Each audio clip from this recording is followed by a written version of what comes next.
We are back in the building.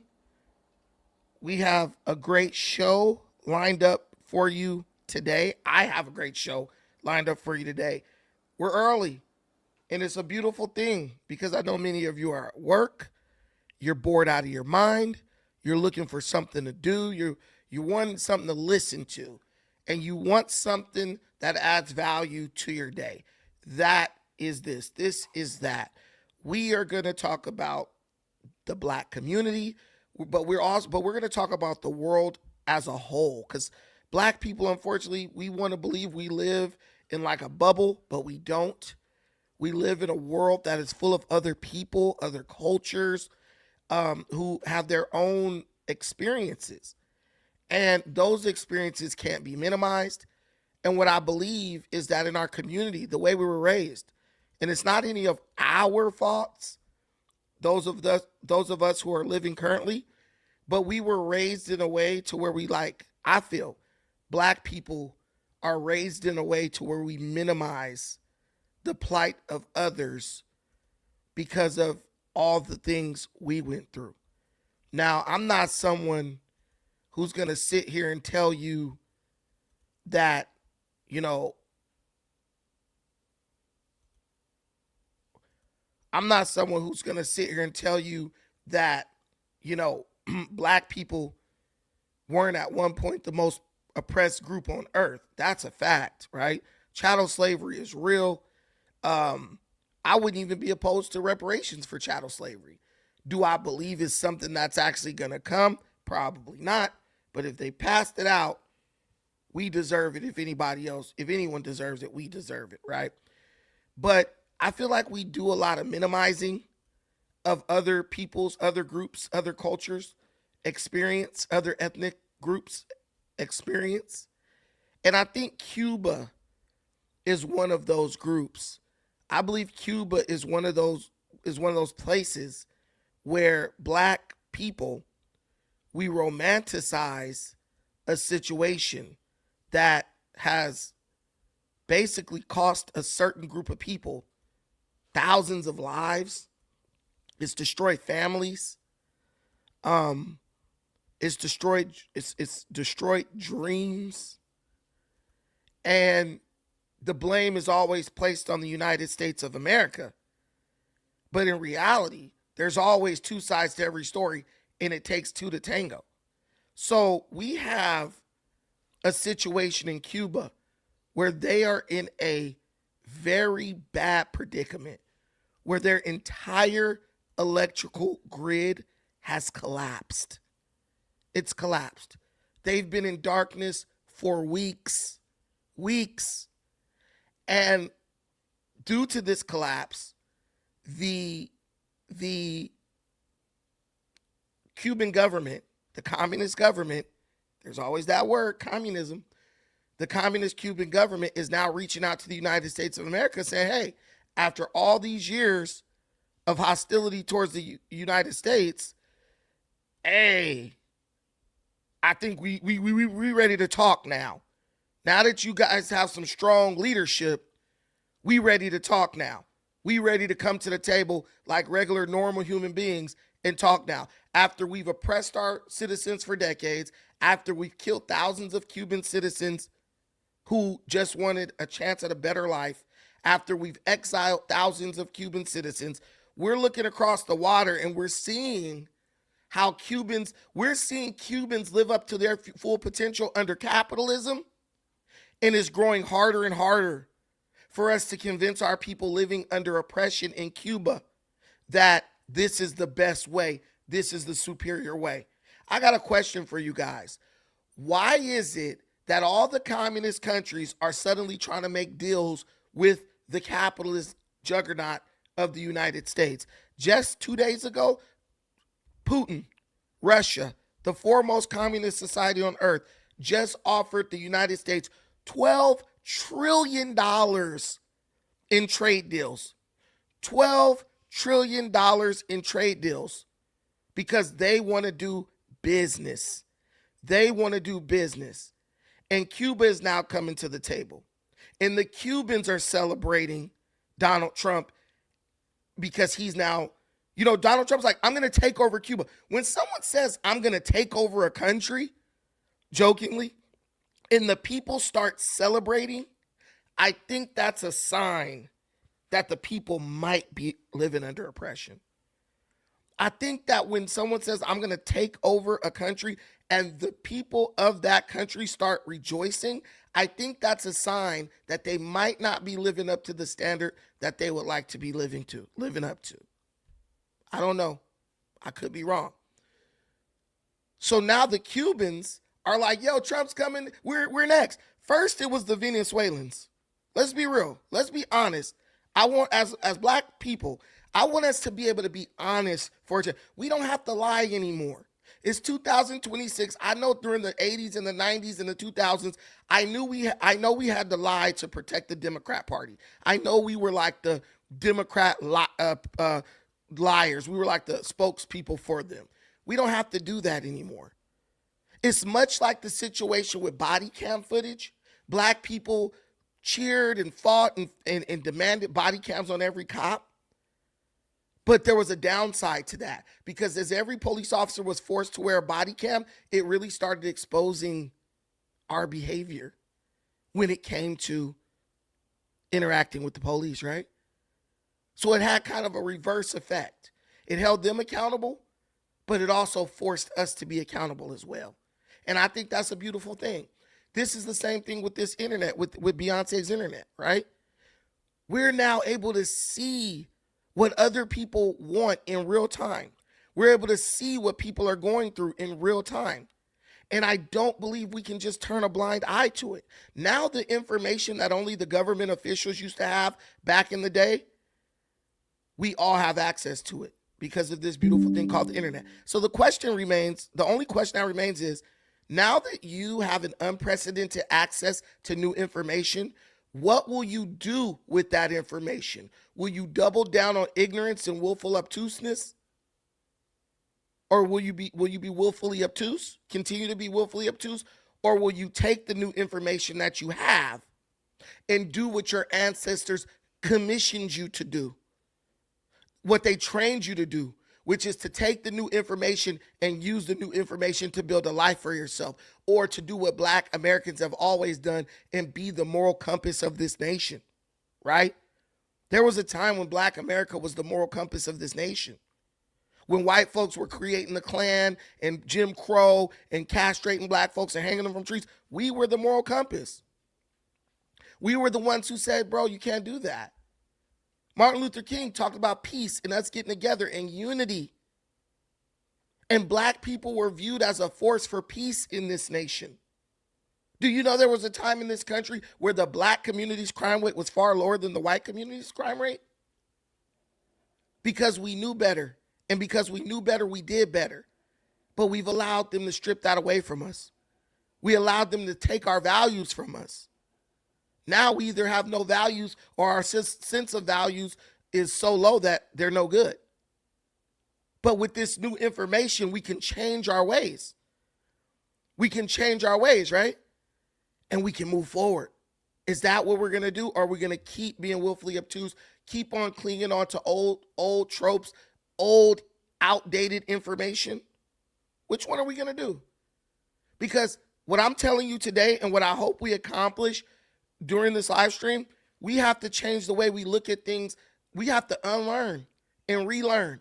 Because for years and years and years, we were taught Cuba let Assata Shakur flee there after she got out of jail in America. Okay. And I love Assata.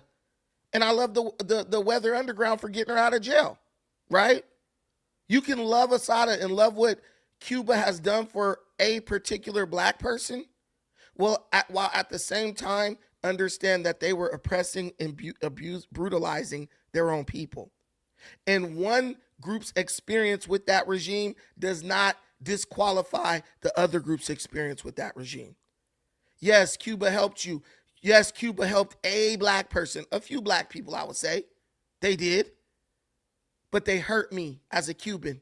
They destroyed my family as a Cuban. We have to acknowledge that. And it's a very complicated history, not unlike our own, right?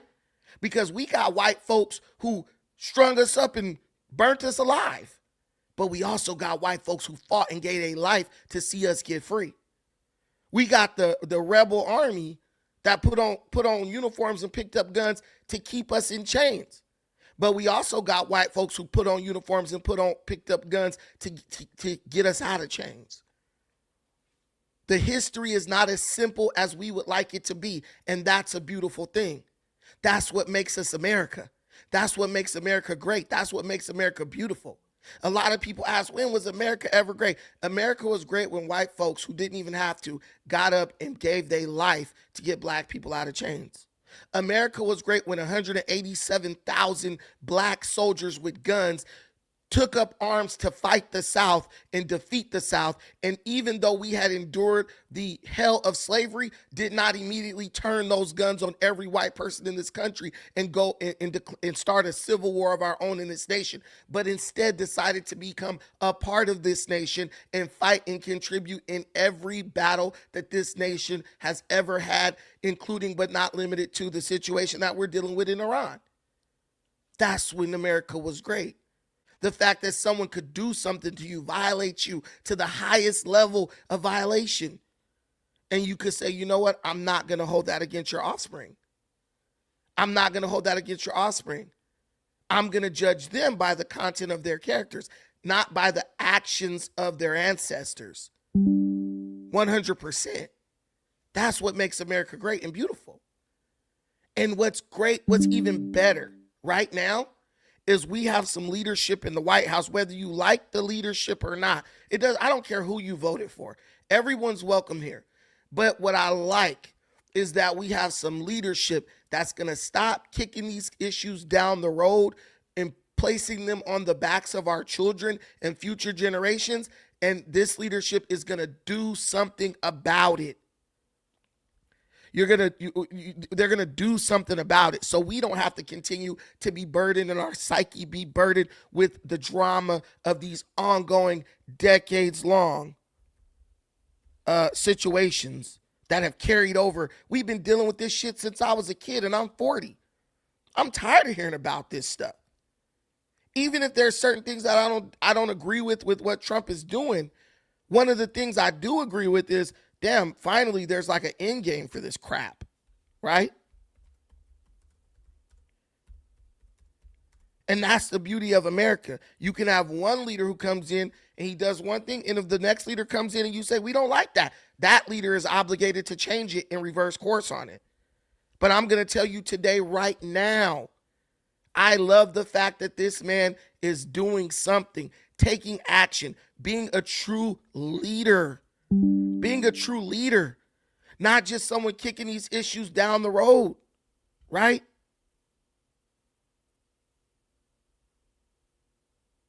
I remember back in 1787, when the founding fathers of this country were deciding what kind of government we would have. Someone asked Benjamin Franklin, hey, once they were done, he said, what kind of government did you guys decide to create? Benjamin Franklin famously said, a republic, if you can keep it. Can we keep this republic? And that's how I look at everything that Trump does. He does it, and we can decide if we want to keep it or not. We can decide if we want to move forward or if we want to go back to the old way. If you want to go back to the old way, if the majority of us decide to do that, then that's what we'll do. But at least we have motion. At least we have movement. Because for too long, this country's been stagnant. Our community, especially the black community, we've been stagnant. And it's time for us to do something else. And the first step to solving your problem is what? Admitting you have a problem. The first step to fixing your mistakes is to admit that you've made mistakes. And I'm okay. I'm as black as they come. My folks come from Georgia and Texas and Arkansas. That's about as black as it get. But as a man, I've learned, and one thing I've learned is it ain't no shame in admitting that you've made a mistake. And I believe that we've made a mistake about Cuba. I believe that we've allowed the things that the United States of America have done to us. We've allowed the things that this country have done to us to blind us to the true nature of the violent regime that's ruling over Cuba. And I believe as the world moves forward and we got this here internet and the Cubans are looking out through the windows, these are like, these things right here, these cell phones, they're like windows to the rest of the world. Could you imagine living in a third world dictatorship and you looking at people living life? Can you imagine looking at people going to exotic destinations, driving Maseratis and Ferraris, people trading stocks, making millions, people out here getting billions, millions off of social media, and you can't even participate in that? Is that really freedom? You can't participate in that because your government has a bone to pick with the United States. So you gotta suffer. You suffering because somebody who is dead. Fidel Castro is dead. Why are the future generations of Cuba still suffering? Because some beef between old men. I don't like that. Why are we at odds with each other, at each other's throats, because of a disagreement between political parties that were established before we were even born? Or a war between capitalism and communism that was started before we were even thought of? Everything is changing. Even with the situation between communists and capitalists. You know, I hate communism. I don't like communism at all. But one of the things I like about this government is the fact that this government is going in and they're not saying like, you got to change what you're doing. They're not saying, they're saying, they're not saying you have to change who you are in the nature of your government, but they're saying you're going to have to change the way you're operating if you want to do business with us and change the trajectory of your people, right? Because the reality is, if you put capitalism up against communism, capitalism's going to win every time. It never fails. It never fails. If you look at Cuba when they were capitalist, that island was thriving. If you look at Cuba after communism took over, they're living in poverty. And you could say, well, the United States made it that way. Well, just look at Russia. You think Russia is a great country? Have you ever been to Russia? My cousin lived in Russia for years as a cryptologist, military intelligence in the military. He told me, he said, Brandon, outside of Moscow and St. Petersburg, Russia is a third world country. Just too much. And there's corruption here.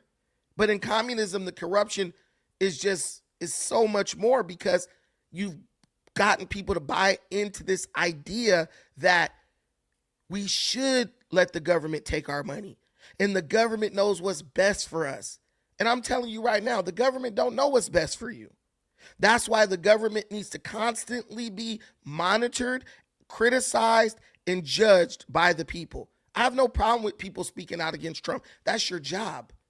If you disagree with what he's doing, be vocal about it. You will never hear me shut somebody down because they criticize Trump. Just don't shut me down if I praise him or if I agree with what he's saying. Russia is no longer, you're right, Joe Mama. Russia is no longer communist, really. Let's be real. Let's be real. Guys, we have a super chat available if you want to contribute to the stream. We have one already. Shout out to Sucker Season LA in the building. Pass the collection plate around, my brother. You're funny. Hey, yes, there's a super chat feature at the bottom right-hand corner of the chat if you decide to contribute to the stream. Yesterday, I made everybody an offer. I have some top secret information that's coming to me from someone that I know personally that is on an amphibious assault vessel in right near Iran. They're there. They were diverted. They were extended from the Pacific to the Persian Gulf. They're there. They sent me some photos that I believe are very telling when it comes to what the United States is planning next. And you'll basically have information that none of the major media outlets have. The photos have been cleared by his superiors, but we can't give the name of the vessel. So if you guys want those photos, contribute to the stream. Please help us reach our goal. We're looking for 10 super chats of $5 or more, and I spill all the tea, and I tell you what I think. But we'll do that after the Cuba situation. So basically, Cuba's power grid is shut down, totally shut down. And now the Cuban government is reaching out to Donald Trump. And I love that for them, because I think even people around the world understand that Trump gets things done. Whether you like him or not, he's getting things done. I mean, at this point, you have African nations reaching out to Trump. You have Cuba reaching out to Trump. You have other leaders reaching out to Trump because they're like, dude, the United States is back. They're back working. They're back helping again, whether we like it or not. And I'm going to just let you check out these clips, and I'll react to them. That helped protect Maduro. This is well known. Their whole spy agency, all that were full of Cubans.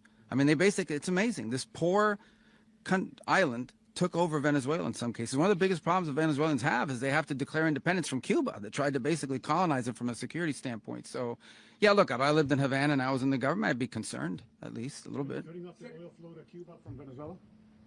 Well, the president already announced a week ago that anything that's sanctioned, oil, it's not going to be allowed to get there. So that's a pre-existing. Mr. President? The answer is yes. Yes. And breaking news into CNN, Cuba's electrical grid has suffered a complete and total collapse. I want you guys to notice something, though. I love Marco Rubio.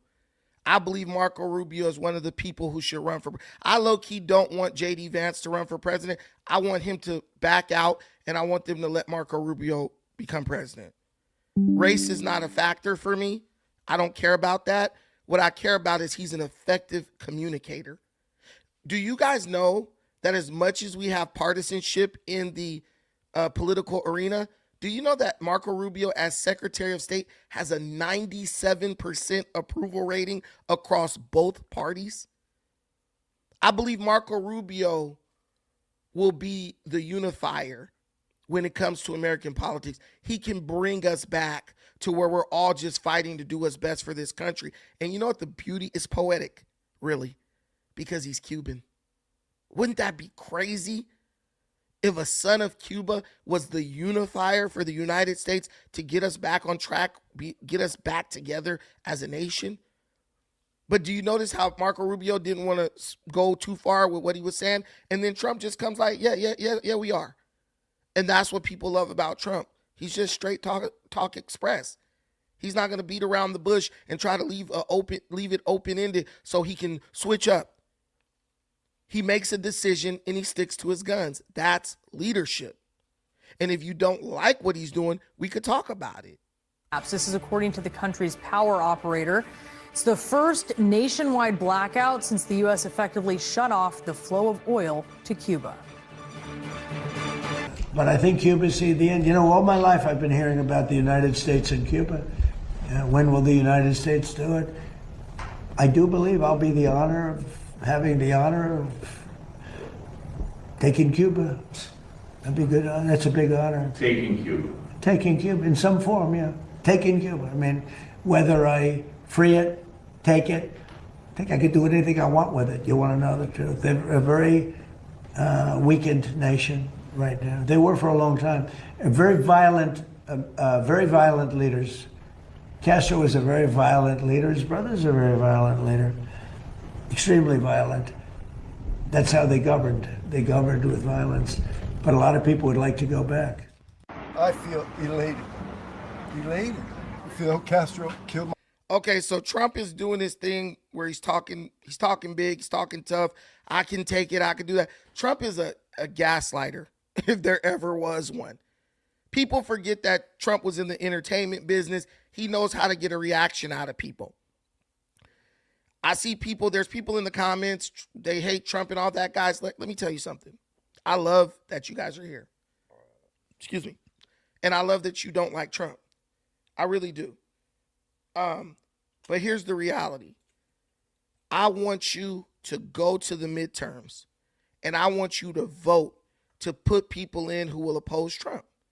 If you don't like Trump that much, instead of undermining your country by making an attack on the president, whether you believe he was right or wrong, you live in a country that's so beautiful that you can make a change. He's the most powerful person in the world, but you, the American people, actually have the power You can clip his wings. You can clip his wings if you want to. Just put a bunch of Democrats in.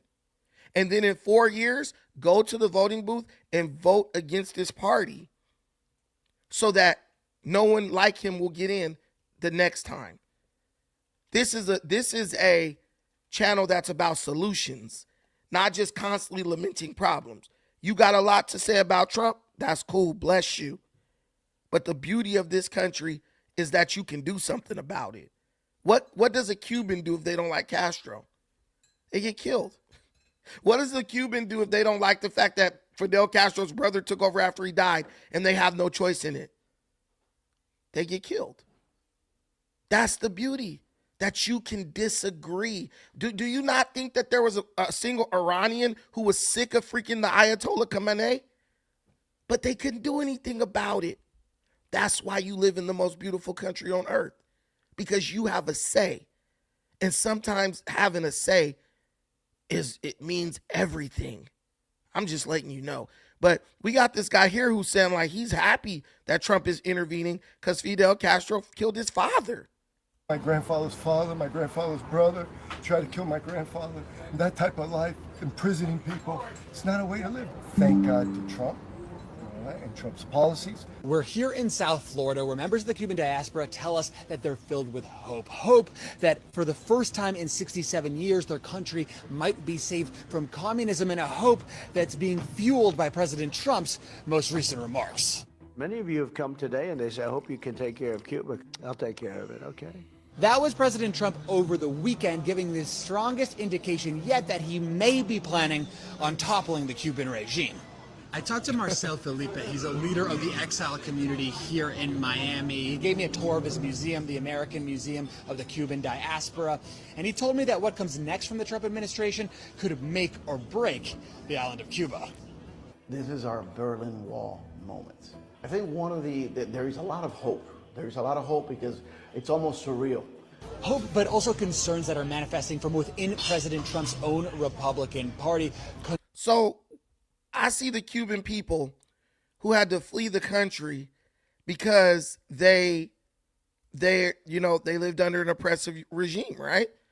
But then I see them saying that they have hope for the first time in a long time. They're not like pissed off about this. And my question is, do we just sit back and ask ourselves, why are we angrier? Why are we angrier at what Trump is doing than the people who are actually affected by it? That's my only question. We all went to school in America. Great. We love our education system. We learned how to critically think. Why am I angrier than the person who's actually impacted by what's happening? Why am I more mad at Trump for invading Iran than an Iranian is? Why am I more angry at Trump for sanctioning and embargoing Cuba and now forcing the Cuban government's hand than the Cubans are? I think if we ask ourselves those type of questions, we really can get insight as to our real motivation. Are you really angry because of what's happening? Are you angry because of who's doing it? And the reason why I asked you to do that, I point that out, is because who's doing it is going to change. Trump is an old man. He might make it 3 more years. He's old. He could die. But if he does die, or if, when he turns out, are you ready to keep making changes until things are as close as to the way they should be as we can get them, to leave a better future for our children? That's my question. Concerns about yet another military intervention leading to another potential regime change. So we talked to a top Republican, Carlos Jimenez from the 28th District here in South Florida, and we asked him about the doubts coming from within his own party. I'm not going to talk about the people in my party. I'm going to talk about the people in the other party.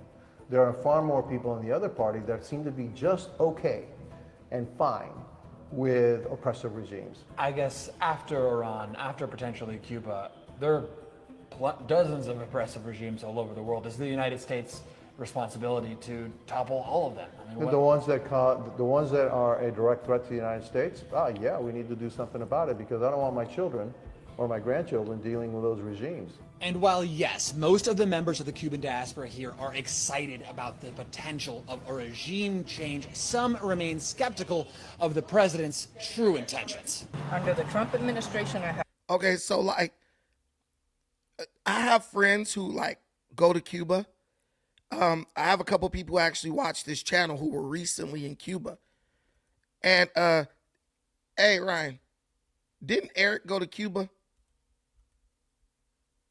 He went to Cuba. Wasn't he telling us like the number one food is like top ramen or something like that? Yeah. A friend of ours went to Cuba and he was like, man, he was like, it's a beautiful country. He was like, but the people are so poor that like their main staple food is top ramen. They like get excited if you bring top ramen to them in that country. Who wants to live like that? You mean to tell me you think that people are living like that, but they're on the internet watching people eat steaks? They watch the same food review channels that you watch, right? They watch the same dudes out there going to making steaks and those cooking channels and all that. They watch the same stuff you watch. And they get to look at a pack of top ramen noodles for dinner every night. You think people like living like that? You think the way you feel about how they live and them being liberated by Trump, you think that that matters to them? They couldn't care less. They're like, we want true freedom. Because here's the thing. Even if Cuba is under embargo, right? Let's say Cuba's under embargo. That doesn't stop Cubans from leaving Cuba. What stops Cubans from leaving Cuba is the regime who won't let them out the country because they're afraid that they won't come back. Let that sink in. We say, oh, communism doesn't work because of embargo. Okay, well, it's like the Berlin Wall. Remember, it was communism on one side. It was capitalism on the other side. The two sides looked totally different. And when the wall finally came down, did everybody say, yeah, let's make this like communism? No. They said, let's make this like capitalism. And the rest was history. There's no comparison. I love that for these Cuban people, that they will finally be able to experience what we get to experience. Why do we love living under freedom, where we can criticize our leaders and have a say in what happens with our elections, but we don't like that for anyone else? That's troubling. That Americans understand the value of their freedom, but they despise others gaining freedom simply based off who is the instrument that is being used to accomplish that freedom. That's bad. That's sad to me. I'll tell you, I don't know if any of you are homeowners, but you might have preferences about certain things, right? Say you drive a car and you love going to Chevron. That's your gas station, Chevron. I don't go nowhere but Chevron. But then you rolling down the road late one night and your gas tank hit E and ain't no Chevrons around. At that point, are you going to give a damn what gas you put in the car to get yourself home safely? No.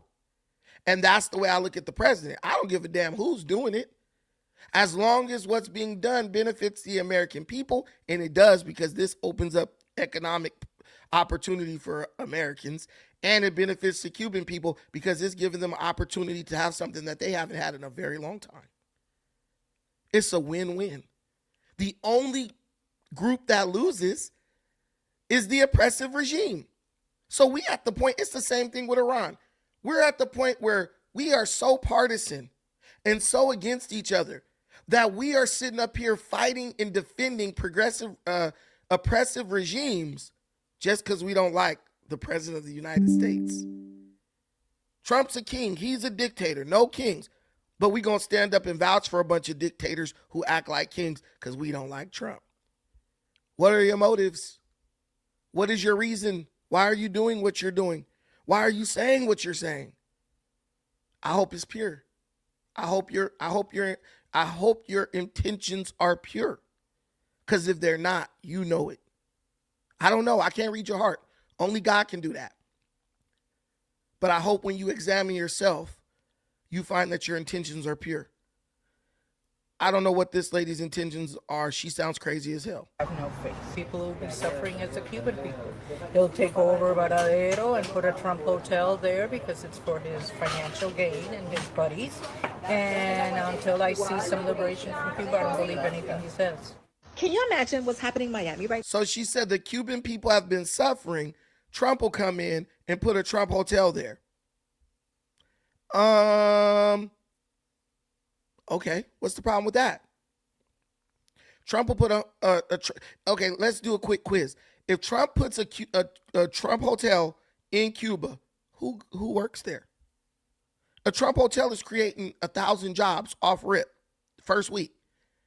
If Trump puts a Trump hotel in Cuba, who works there? Do a bunch of black Americans go over there and work? Do a bunch of Hondurans go over there and work? Do a bunch of Egyptians from Egypt go over there and work? No, a bunch of Cubans work. Now you just given 1,000 Cubans economic mobility. You're not going to really be able to get me to go against capitalism because capitalism lifts people out of poverty faster than any other economic system in history. If Trump put a Trump hotel in Cuba, that's 1,000 jobs first week. That's 1,000 Cubans making some money first week. That's 1,000 Cubans who can now start building a life who didn't have that opportunity the week before. Come on now. now? Those Miami Cubans are losing their everlasting mind because they're like, yay, Donald Trump said he's going to take us. And they thought it was a good idea. They were like, that's a great idea. He can take us because we're going to trade one dictatorship for another. He doesn't see what's happening right now. Donald Trump doesn't want you in this country. He wants you to go back to your island. And I don't know what to tell you. You're looking for status like Puerto Rico. Right now, they're working behind the scenes to make Puerto Rico an independent country. You don't seem to understand that. The problem is logistics for them because they make so much money, billions of dollars because of the Jones Act. Meanwhile, while all of this is happening and people are starving, they don't have enough oil to keep the lights on and they're not able to provide for their family. And forget about housing because it's no bueno. But you guys are jumping up for joy. You know what he's going to do? A big old golf course right there in Cuba. And there's going to be some serious colonization going on if anything was to happen. See what I'm saying? The more they talk about what Trump's going to do, the more it makes what Trump's going to do look appealing. Let's be real. He's going to put a golf course. Oh, you mean and give Cuba? And somebody in the comments was like, oh, 1,000 jobs is not a lot. But what if he does the golf course? What about all the other businesses that do you know that because of what Trump is doing, the Cuban regime is now, they were trying to like move quickly, right? They were in trouble. They were trying to move quickly to stop from having to do what they did with Trump. They started saying, oh, Cubans living abroad, you guys can now open businesses in Cuba. Before that was banned. Fidel Castro had banned that for decades. But because they need money, they're like, maybe we should let Cubans open businesses in Cuba. But the Cubans abroad don't want to even go back to Cuba because they're afraid they'll be held hostage and won't be allowed to leave. So if Trump opens Trump Hotel in a golf course, do you know that will now give confidence to other Cubans living abroad to say, oh, let me go open a business over there. At least there's some type of oversight over there. My president can back me up if Cuba does something underhanded to me. I'm telling you, this is a win for Cuba. And the more these chicks try to spin, they're literally proving the point that Trump and Rubio are making. See, so she likes being able to walk outside and fill out an application and get a job, but she loves the Cuban people so much that she doesn't want them to have the opportunity to do that. And what you'll learn is that the people, there's a saying that says the road to hell is paved with good intentions. Now, I believe that these people might mean well. They have good intentions, but they don't understand how, even though they have good intentions, the things that they're saying and the mindset that they're attempting to spread, the thought process that they're attempting to spread to other people, is one that actually works against the people they claim to be concerned about. She's not using her critical thinking. If she is, she's just grifting. Why would I be against job opportunities coming to Cuba? America was already heavily in Cuba before Castro took over. We were making cars over there. The Cuban people didn't seem oppressed then. It wasn't colonization then. They were making money. That was one of the wealthiest islands in that area. Now they're just freaking, now they're just like poor. Imagine being one of those guys who's like dad worked at a car making factory, making bank, and then like the next week Fidel Castro takes over and now you're living in abject poverty. It's absolutely diabolical. It's absolutely diabolical. But let's listen to what this chick says. You guys are ridiculous. We're not ridiculous. Okay, You're now that ridiculous. I got that out of my system, the other part is that he said he can do whatever he wants with Cuba. He jokingly goes, Cuba, and then proceeds to tell the reporter who asked, what's the plan? He goes, so she acknowledges that it was jokingly. He jokingly, once you said he jokingly, you acknowledge that you know that it was a joke. Now you're about to try to gaslight us by making it seem like he was being serious. Okay. I'll just probably take it. He goes, so sir, you're saying just like take Cuba? And he said, yeah, do whatever I want to with it. I mean, I can do whatever I want to with it. Oh my God. You cannot be seriously sitting there looking at this man thinking this is okay, because I need you to listen. Come closer. At some point, someone not on his team will take over. I don't know when that will be. Might be in 6 months, might be in 10 years. And when that happens, all the things that are happening right now will be undone. And all of you will be punished for the crimes against humanity, for the crimes against immigrants, for the crimes against American citizens, for taking health care from the poor, for making it difficult for people to access SNAP, for trying to control women's bodies. All of this at some point will come back. Trump is in the Oval. So these people scream about saving democracy, right? We gotta save democracy. But they basically create an environment where they try to scare you out of exercising your democratic rights because for fear of reprisal or retribution when the next person takes over. Do you see? Am I the only one who sees how sick these people are? They're literally like, yeah, be careful what you do when the person you elect gets in, because if the person we like gets in, we're going to ask them to punish you. What? I don't like what Biden did in a lot of ways. There's some things I like about Biden, CHIPS Act, things like that. He gave a lot of money to HBCUs, certain things like that.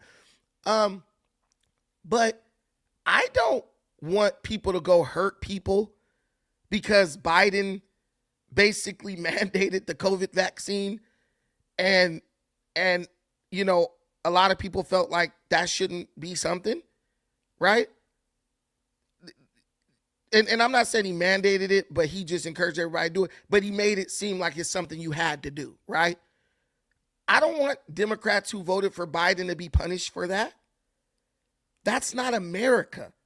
And what you'll realize once you critically think about this stuff is that these people are trying to turn America into like some mutated version of America that only exists in their mind. See, I feel like a lot of these people are just evil people.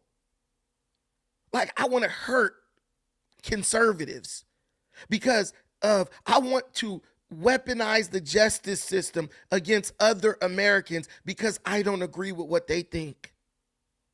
What? Everything they say Trump's gonna do. Oh, he's on a revenge. Remember when they were saying that Trump was just, nothing would get done because all Trump was gonna do is go on a revenge tour? Do you notice those same people are like, why isn't Trump going on a revenge tour? And they're also like, yeah, soon as Trump's out of office, we're going to go on a revenge tour. I mean, think about it. Think about it. They condemned Trump, said he shouldn't be reelected because all he's going to do is seek revenge and retribution for the people who wronged him. One, they realized he was wronged. And they said the whole 4 years of his presidency would be defined by his getting revenge on people. Trump hasn't sought revenge on anyone. He's getting things done. I feel like he's trying to get this done because he knows, like, when the career politicians, you know, the legacy Democrats and Republicans, when they take over, he knows that it's going to go back to like stagnation. So Trump is trying to like set things in motion and get things like set in stone before he's gone. So at least we have some type of lasting progress, right? But these people who railed against Trump, saying he's going to go on a revenge tour, they are now telling you, well, if our party, the party we support, takes back power, we're going to go on a revenge tour. We're making a list. We're taking down names, and everybody who supported Trump, we're going to come get them. It's wrong to do that. That's not American. Office today on Monday, March 16th, saying that he can very well take Cuba.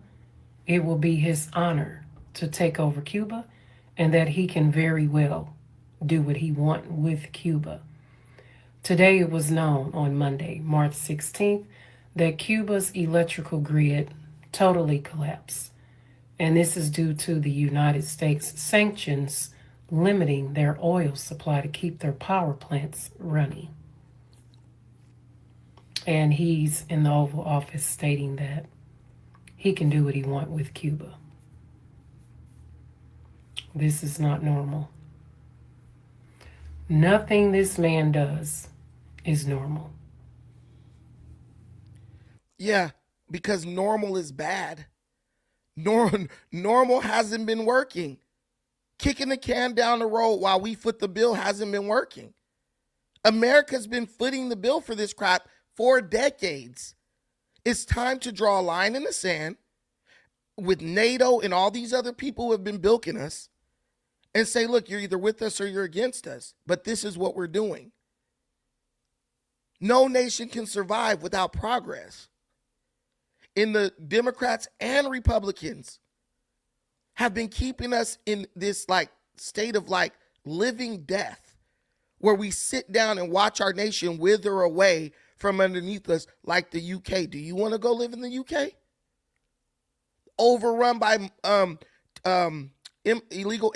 legal immigrants because you need them to come in to keep your economy going? Or would you like your country to use its economic might to secure the future for your children so they can have something more than you had? It's so funny how we enjoyed America so much the way it was. But now we're trying to destroy America before our children could enjoy it. I'm sorry, you're not going to sell me on this crap. How come we haven't seen the impeachment come about yet? Nothing this man does is normal. It's not normal behavior at all. They'll never go into specifics. Nothing this man does is normal. Okay, tell us what he's doing that's abnormal. They'll never go into specifics because they don't have any specifics to go into. And what's beautiful about the internet, right, is that you can have people from these countries talk to these people about how bad it really is, and they'll be like, you don't know what you're talking about. So we know that these people are not operating in like, what they're saying and the conversations that they're having are not in good faith. Because if someone who lived in that country and ran away from that country comes to me and says, no, bro, you don't understand. This is the way it was in this country. I'm not going to discredit what they're saying when I know nothing. I know that everything I know is just what I'm hearing on TikTok, but this is exactly what people are doing. And it's very ignorant to do that. And it shows that you really don't care about the people and their lived experience. You only care about how what Trump is doing is making you feel. But maybe what you feel is based on the fact that you don't have accurate information. Because the information is passing through a filter. Look at both sides of the media. Go get ground news so you can see both angles. That's what I do. Go get ground news so you can see both angles and know the what's going on from both perspectives.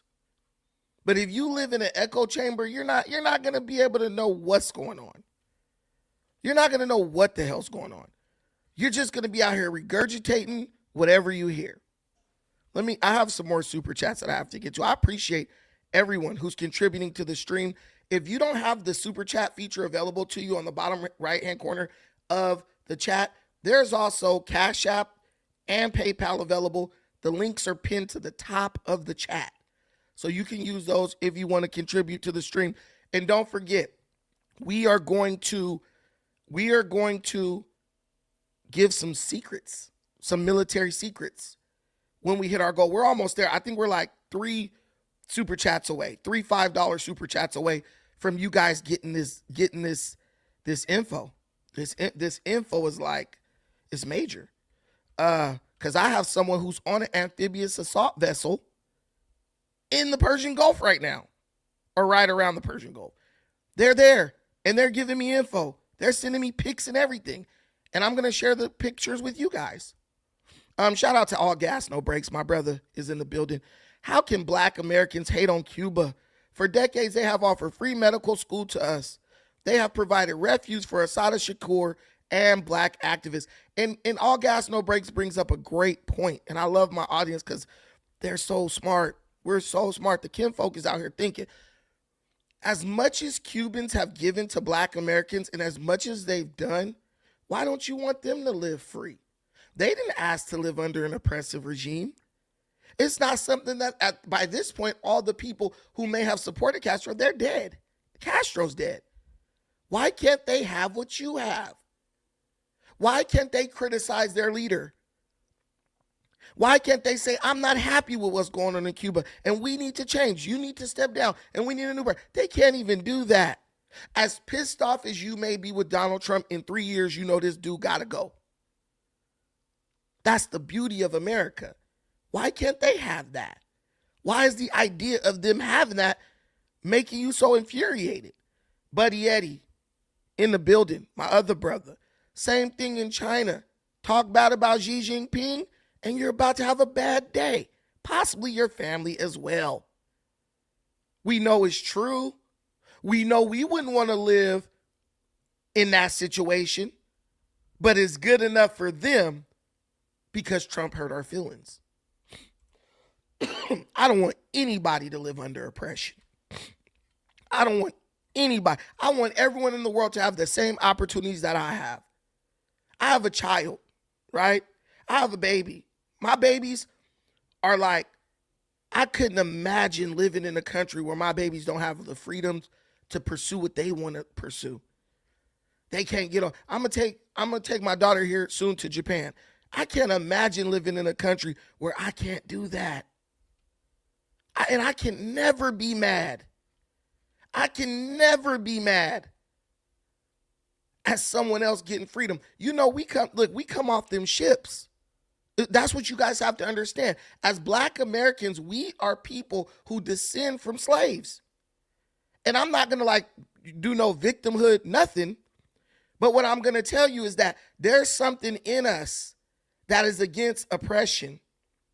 And there's something else that's in us that is against people who try to prevent other people from realizing freedom, from fighting for freedom, from oppressive regimes. There were white people in America, white blacks who were in slavery, and they were like, yeah, don't free the slaves because it's going to hurt the white slave owners and the black ones.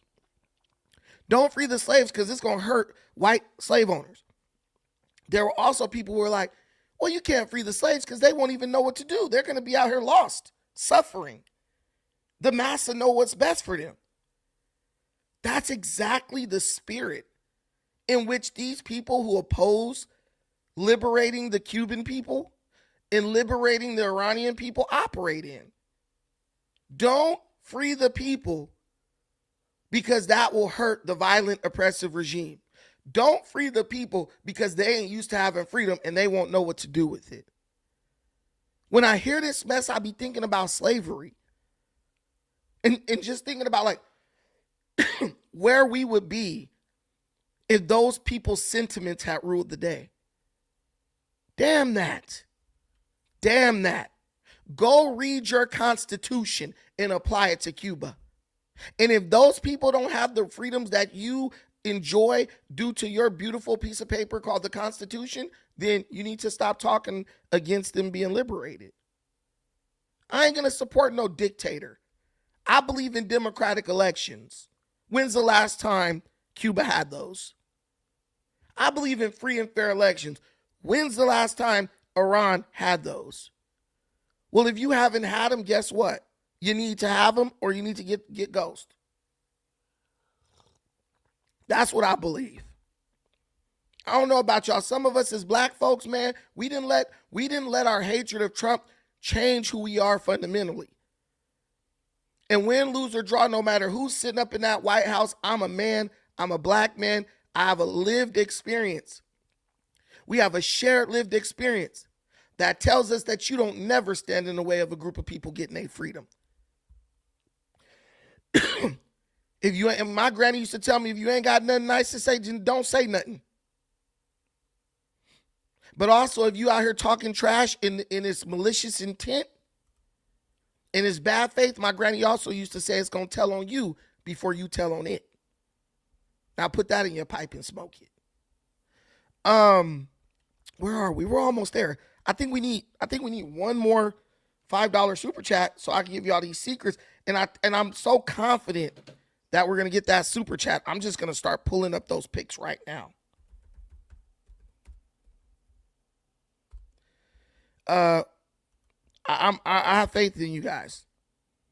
So I'm going to just start pulling up those. I'm going to start pulling up these pics right now. My battery and my mouse is dying, but it's okay. We good. Okay, where are we? Let me find this. I believe. Where is it? Oh, right there. Boom, bada bing. Okay. So I'm not going to tell you the name of the ship because it's here, but I know the internet be digging. And I don't want y'all to know exactly what ship my kinfolk is on because I don't want it to have a negative effect on him, right? But he gave me permission to show this stuff. And I want to, here we go. So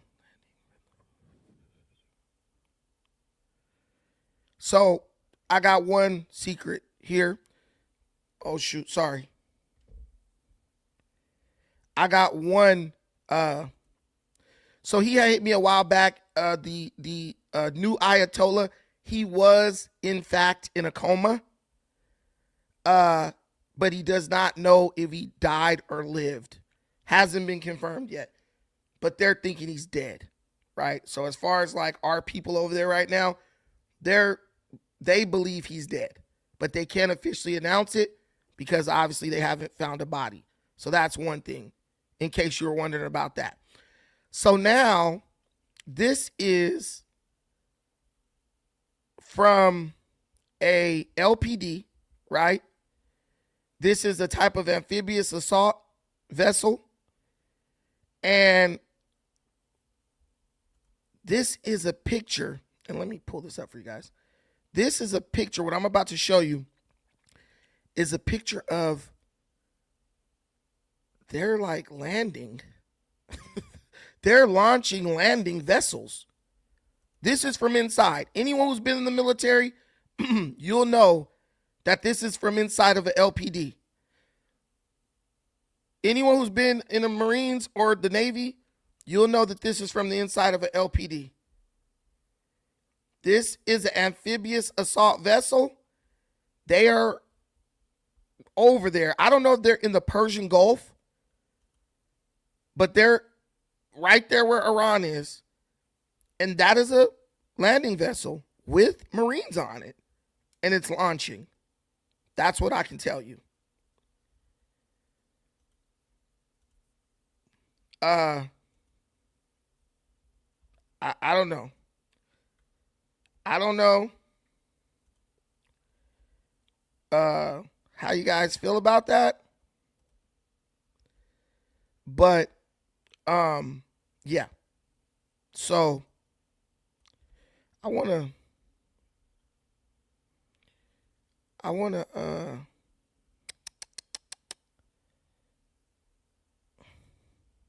on.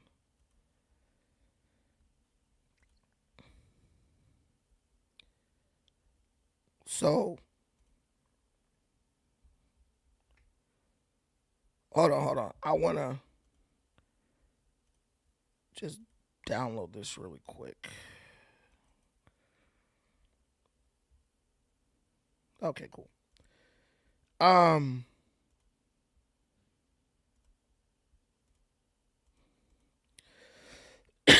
Excuse me. Okay, so I have this image here. There we go. All right. So that's from inside of a LPD. And I don't know if you guys know what that is. I'm sure there's some military people in here. And so LPD is a landing platform dock. And the best I could explain it is, if you've ever saw the movie Saving Private Ryan, when they were storming the beaches of Normandy, if you notice when they were coming up to the shore, they were coming up on these like little, they look like little boats. Those were landing vessels. Remember when they were coming up on the beach and they were just getting lit up by the Germans? Well, LPD is the boat that carries those little landing vessels. And they open up the door, it lets in water, and they release, they basically poop out these little landing vessels. And then when those landing vessels drive up to the beach, and then the Marines come off out of those vessels, and they storm the beach and start wrecking shit. So what we know for a fact right now is there's some Marines on that landing vessel, and they're being sent out of the pooper. They're being sent down the chute. I don't know where they're going. They could just be training. I don't know. But we know Marines are on landing vessels being sent out of amphibious assault ships. And then there's another one called an LPH, which is similar.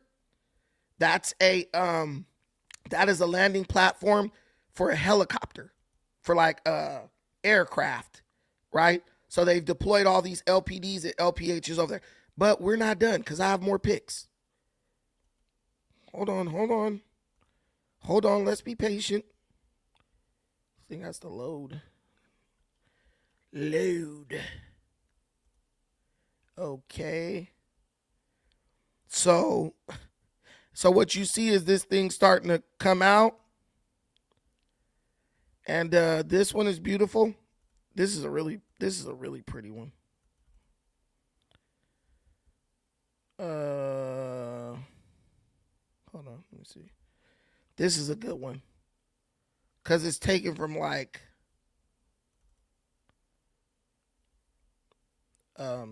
this next one is taken from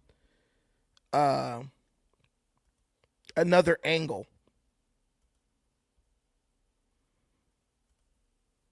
Yeah, where's the one? Okay, here it goes. All right, this one is taken from another angle. You can see that. So this is someone standing in like a corridor, and they're basically showing you they're on the vessel. I'm out here. I'm telling you, we're announcing stuff 5-7 days before the news is announcing it. But that's because I have people on the inside, man. I can't even put a thought together. Thank you, Justin. I appreciate you. God bless you. Yeah. So they're inside of a corridor, and so you see that this person is actually there, right?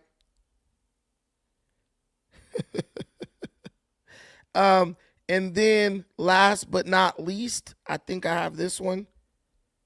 And I mean, guys, go find a news station. Go find a news station that has these photos. I challenge you. Go find a news station that has these photos. You won't. You won't. So I feel like I'm a lot better off than a lot of people who are just getting their information from like CNN and stuff. Because I have two people actually who are on board. They're there. They're there.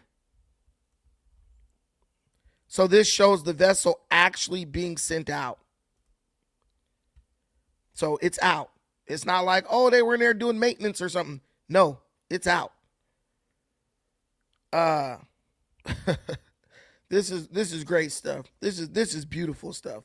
I love this. But so we now have to speculate as to whether this means that Trump is sending troops if he's putting boots on the ground in Iran. Oh my God, here comes the AI claims. That's why I like that we took the one from the corridor. I don't think AI is going to get those details down to a side. I don't think AI has enough information about the inside of a LPD.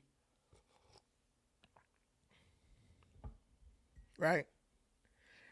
Everything that's been invented after the 50s is alien technology. Ah!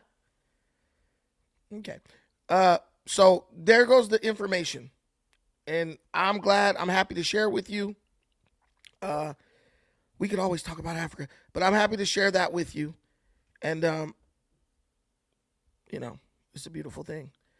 But we have exhausted, I believe, that topic with, as far as Rubio and Trump. And then, boys, God bless Cuba. I hope their people get some sense of freedom.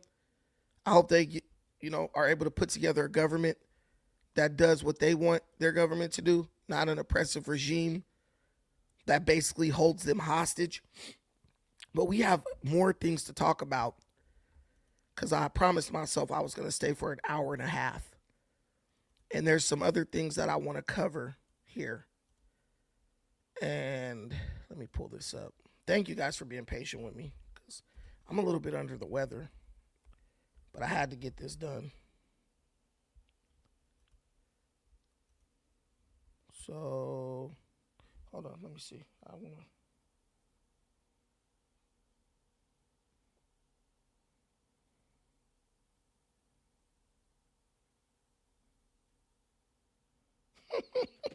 I saw a story where a lady was identifying as a dog and she was in front of a grocery store, like moving around and shaking her butt like she was a dog.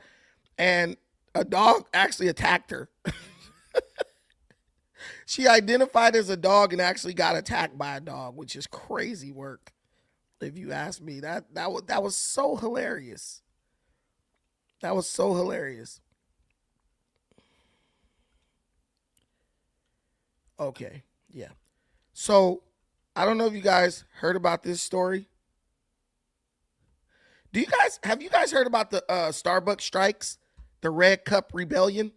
Where all the people from Starbucks are like in front of the Starbucks. They're still working at the Starbucks actively, but when they're off work, then they go outside and protest and talk trash about the Starbucks. Like, who's ever known people to do that? Go to work, and then as soon as they get off, go outside and protest against the company that they work for. That's crazy. But a lot of these people found out, which is crazy. Because a whole Starbucks store was fired. Every employee in the store basically was fired after participating in this Red Cup Rebellion. It's absolutely crazy. And I want to share this story with you. I'm kind of freestyling right now, but we'll get through it. We got to tap in on this one. Attention, please! At this time, the workers at this Starbucks will be walking out and going on strike. And as you just heard, baristas at a Starbucks in the University District walked off the job. That video you just saw was sent to us by the Union Workers United. Today we saw baristas and their allies also rallying outside the store in University Way. The union tells us baristas are demanding higher wages and more staffing and protections. I think it's important to show the shareholders that we make their profits and that our movement will continue. The rally happening on the eve of the company's annual shareholder meeting. The coffee chain has been struggling with the decline in sales that has lasted for the past year. We reached out to Starbucks for comment about the latest rally. They responding saying, quote, "It is disappointing to see Workers United disrupt our stores and undermine the ongoing mediation process for single store contracts. Since last April, Starbucks and Workers United have made significant progress through respectful dialogue and have reached a number of important agreements." Boy. So, yeah.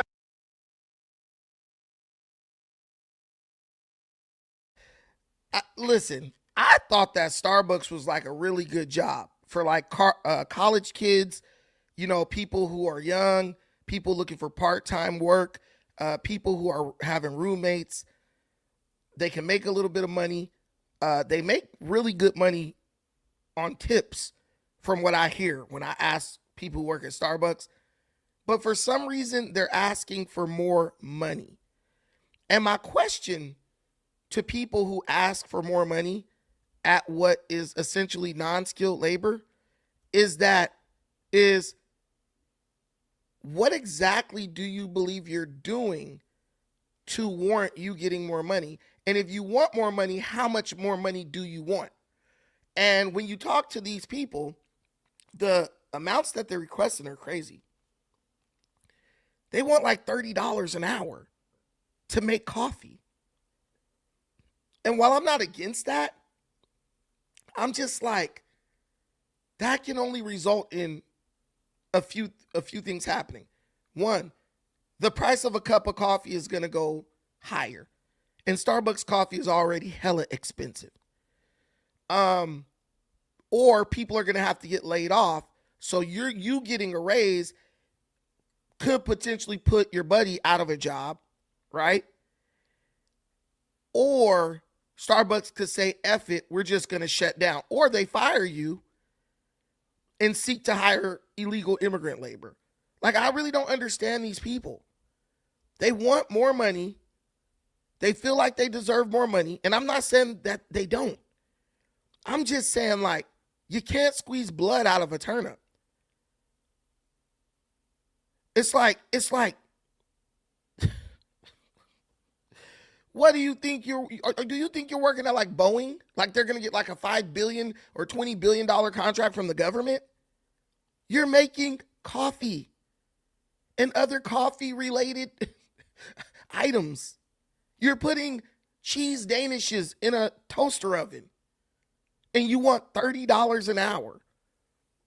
You want to get paid more than a nurse or a first responder to mix up coffee drinks. And it never occurs to these people like, well, if I don't like what I'm making, maybe I should go get a better job. Or maybe I should go get a part-time job. They're like, no, we want Target to pay us more than what we're actually worth and basically bankrupt this store so that we can get the money more. And then here's the thing I learned about demanding more pay. As a person who worked in retail, and I never worked in a restaurant or fast food, but I worked in grocery stores, worked in marketing for grocery companies. Usually when you work shift work, like where you literally trade your time for money, when they give you a raise, if you force a raise on them, they'll raise your pay and then they just cut your hours. They just say, okay, you're making $30 an hour now, but you're only working 15 hours a week. And you're basically going to average out at about the same thing you were making. Also, these people don't even pay attention to taxes. Because if you live in a liberal state like California, like I live, you can get $5 more. You can even get $10 more. And the way they're going to whoop your feet with these taxes, you probably going to end up making about the same amount of money. I'm just being real. I don't think these people really think it through, because I don't know if you guys know this, but like single people with no family, unmarried people who I would say represent most of the people working at Starbucks, they actually are in the highest tax bracket. So they get taxed more than, say, someone with a family. I don't really understand. I feel like this is much like the FBA movement, where it's not really thought out. Because these people are like, we want more money, but it's like, did the sales go up? Every store has like a forecast, an average amount of money that they make every week. I know when I worked at a grocery store, we had a forecast. We make about this much money a week. And everything we would do would be planned out and based on us making at minimum this amount and at maximum this amount. It's called a forecast. In order for anyone to really get a raise in a situation like that, there would have to be an increase in revenue for that store. If there's no increase in revenue for that store, how can we give you a bigger piece of a pie that ain't getting no bigger? I just don't think that these people are thinking like logically with this stuff. They're just like, we heard this on YouTube that we should all demand more raises, and they raised the people's pay in LA, and so now they should raise my pay in Stony Brook, New York. The little tiny population town, and they want the same pay as somebody working at Starbucks in Manhattan. Started on Friday. Now, union workers are saying that the contract negotiations have been lacking any progress when it comes to negotiating with Starbucks. Then you have Starbucks saying that the unions asks for them. Their demands are just not sustainable. You can even see the handful of workers that are striking this morning here. That is the roastery on Seattle's Capitol Hill neighborhood. Now, according to the Starbucks company, Workers United proposals call for an immediate increase in the minimum wage of hourly partners by 64% and by 77% over the life of a 3-year contract.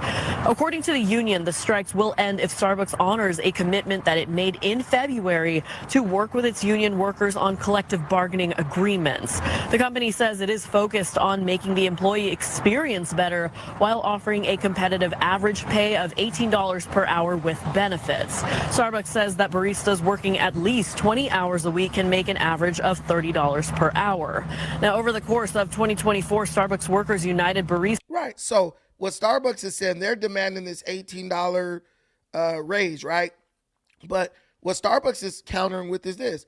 If they work 20 hours a week, they're making on average $30 an hour, because that's factoring in their tips, right? If you're at Starbucks, you're putting in 20 hours. For the 20 hours that you're putting in, you're getting at least $30 an hour. But see, $30 an hour is not amazing if you're only working 20 hours a week, right? And that's where the dilemma comes in. But the problem is, and I like unions, I'm not anti-union, but I believe that the unions have begun to operate in a predatory way. As opposed to working to protect workers' rights, I believe the unions have become predacious when it concerning companies. Now, to me, it's more like they're adversarial with the company, because they don't really care about whether the company lives or dies. They just care about getting their cut. Understand that. So, like, the union, when you unionize, the union is going to take money out your paycheck. So the reason why the union immediately presses you to ask for more money is because the more money you get, the more money they can take out of your paycheck. So it's really a selfish endeavor. It's not altruistic. The union is trying to increase their pay by getting you to force your employer to increase your pay. And that's the part for me that I really don't like. And one of the things I would support is to cap union dues at a certain amount. I would support a law to cap union dues at a certain amount. Not have it where the union's like, oh yeah, you make $30 an hour now? Okay, now we're going to take out $15 a month or a week. No, dude. You get your $5, $7, do your job as a union representative or whatever. And if you ask most people who worked for a union, the unions are like, they're getting weaker. They're not really even protecting people anymore when people are fired unjustly. A lot of the unions are in cahoots with the corporations. A lot of the union reps are hanging out with the management and upper management of these corporations in their spare time. But these unions, I believe, are pitting workers against companies, and I don't think that is going to work out in the favor of the workers. At the end of the day, no one can tell you who you can hire and can't hire at your business in America. And at the end of the day, a company doesn't have a reason. They don't have to have a reason to fire you. It's called a layoff. Hey, man, sales are down. We got to let you go. That's all they need to say. But a lot of people just don't understand that. I don't think the workers at Starbucks are in as powerful of a position as they think. And that's what happened in this situation. Baristas say that it has powered a, quote, winning streak of organizing that has led baristas at more than 100 stores to join the union. Now, the union says it is driving forward a nationwide movement of more than 10% of baristas working together to win workplace protections. For example, they want to focus on core issues like respect, living wages, racial and gender equity, and fair scheduling. And this is happening at more than 500 Starbucks locations. See, and then they always sneak the DEI stuff in there. Dude, you're talking about getting paid more money. What the hell does racial and gender equity have to do with that? And I think it hurts their position because it begins to be more like activism than actually a bargaining, a bargaining agreement, right? Are you really like hurt because you need more pay? Or are you trying to prove some type of point, some political point, by just going against the company that you work for? All that gender this and gender, that stuff has no place in the workplace. None at all. None at all. And when you bring that into negotiations about pay, no one's going to take you serious. And it shows. It's starting to show. I don't know why. I don't know where these people's parents are. Right? I don't know where these people's parents are to tell them, like, you don't give up your livelihood because someone has gaslit you into thinking that you got to try to save the world from behind the counter at Starbucks. It's ridiculous. We're not out here just fighting for ourselves. We're fighting for baristas nationwide, and we're fighting for low-paid work to no longer be considered low-paid work. We want to be able to live and be in the cities that we work in. Several months later. Starbucks Reserve stores in Seattle's Capitol Hill and Soto neighborhoods are now closed. The company confirming this morning the two are closing as part of 180 stores being shut down as the company restructures. The Capitol Hill Reserve Roastery unionized in 2022, and they have been demanding more staffing, on-the-job protections, and pay. The company says this did not have to do with the store employees' decision to unionize, saying the reason was, quote, "We don't see a path to financial performance." Seattle Times business reporter Megan Ululani Boyanton joining us live now. Thanks for being here, Megan. Thank you so much for having me, Sabira. So, Megan, what else is Starbucks saying about what led to these closures? Sure. So this is part of a $1 billion corporate restructuring plan that's happening under the newest CEO, Brian Niccol. So to give some context, earlier this year, there was already a layoff that occurred of about 1,100 corporate employees. So the announcement today constituted another round of layoffs, a second round. So that's going to affect 900 corporate employees. On top of that, they added that there's going to be an unspecified number of store closures.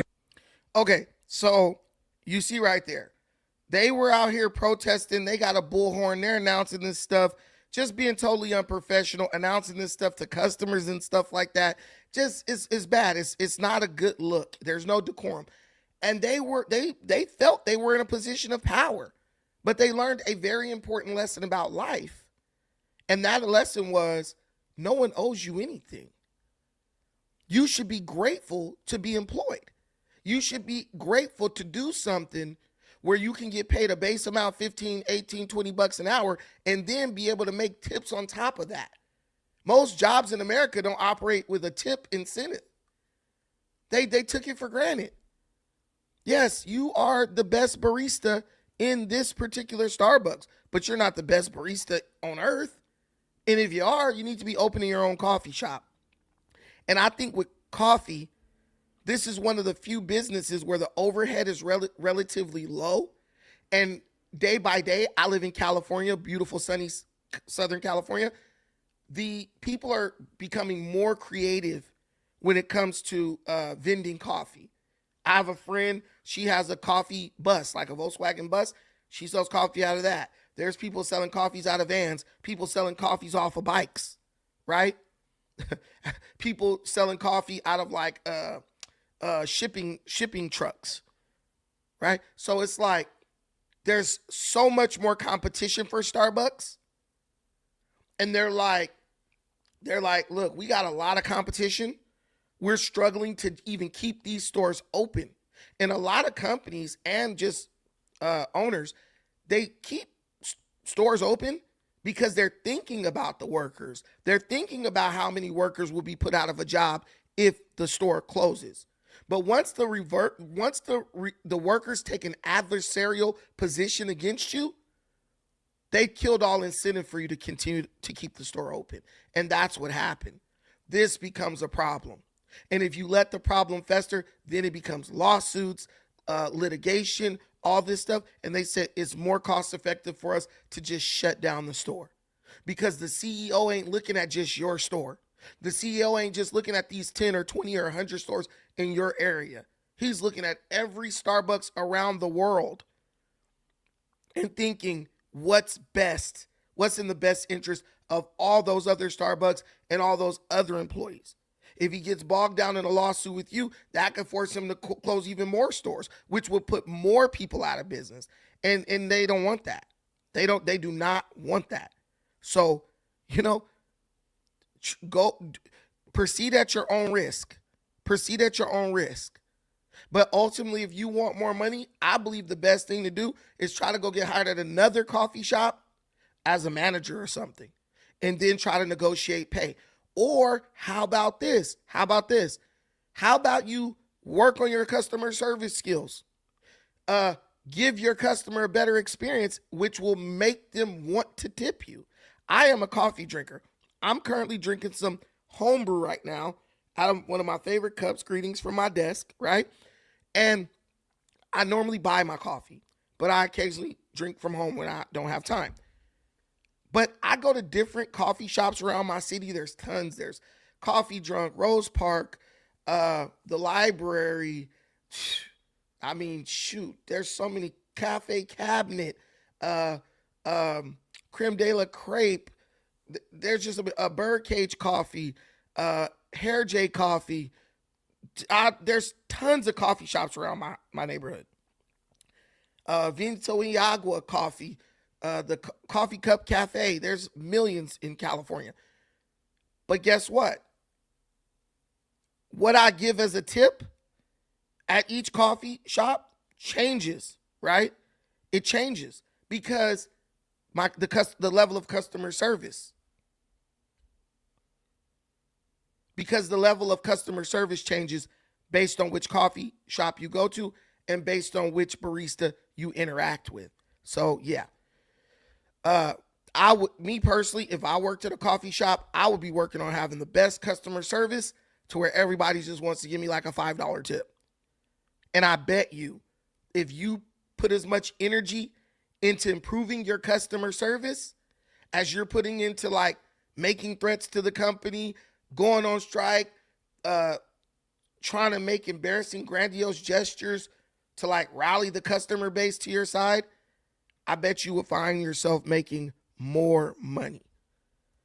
What's up with you guys? You guys got beef with me or what? Hey, you guys can come up here. I'll put the link in the comments right there. Come on. You can click that link and it brings you up. If you got questions for me, just put them in the form of a super chat or just come up.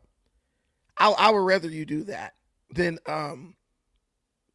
who you arguing with? Who are you arguing with? But what you'll find out is a lot of people have a lot to say in the comments, but they can't like articulate that stuff when in real time when put on the spot. It just be like that. I don't know why. But yeah, so the Starbucks situation is quickly rapidly spiraling out of control. I wish all those workers the best. All I will say is do not let these unions use you. They will not be there for you. What's up, Mike? Yes, sir. How you doing? Yes, sir, Michael. I'm good today. How are you? I'm doing great. I just had a question. And this is not a personal thing. I respect everybody's choices, but now, I'm just looking for MAGA to stand on business, in their support of the president and, making America great. But I don't see the energy in MAGA as far as volunteering for the front lines on the mountains of Iran. I think it would be, kind of, I don't know, as a man, if I was MAGA, I don't know if I can sit back and see the Dems and others be drafted and, and take my rightful place if I was MAGA. I think they should be right there on the front lines, fight, as they say, fight, to make America great and support the president. What do you think? Yeah, how old are you?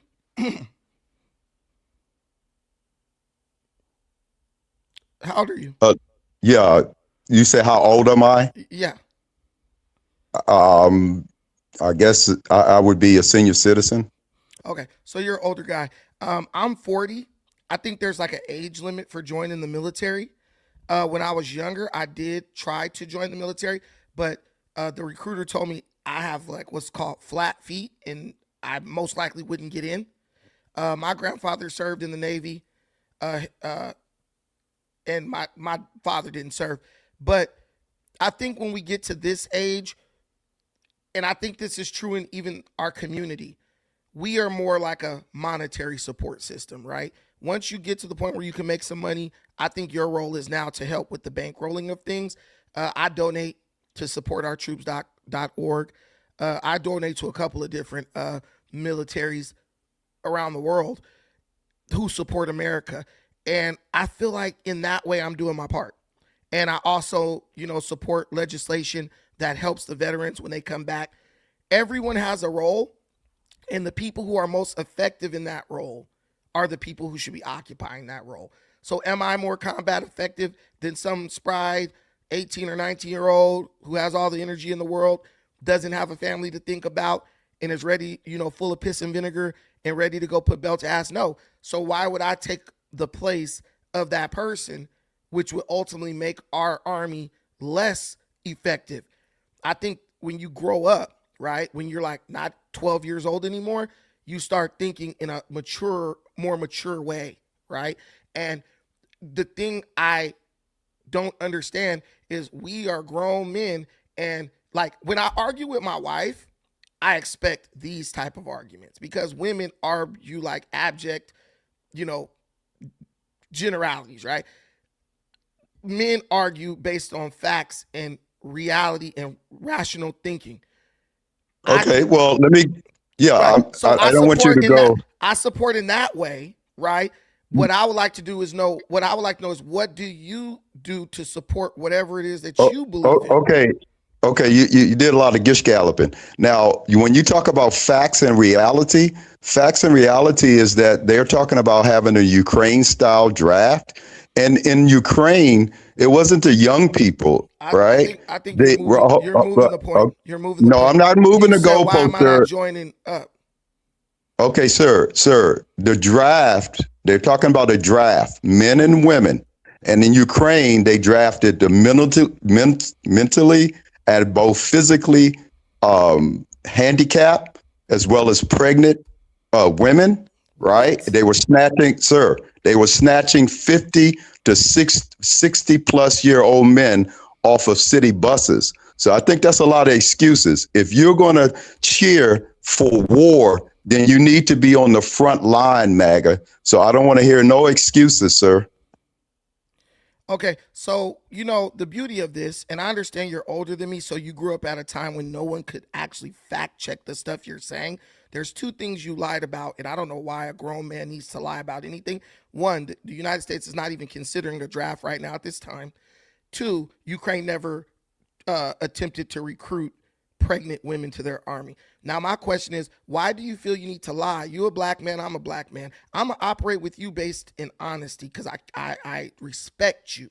Why does a grown man want to lie to hundreds of people watching this to make them take his side? If your side is really as righteous as you think, if your position is as righteous as you think, you can give truth to the people instead of lying to provoke an emotional response in the people. So you lied about two things, and I need you to explain that. There is no draft currently being considered by the U.S. military. All of the people in the audience can look that up on AI.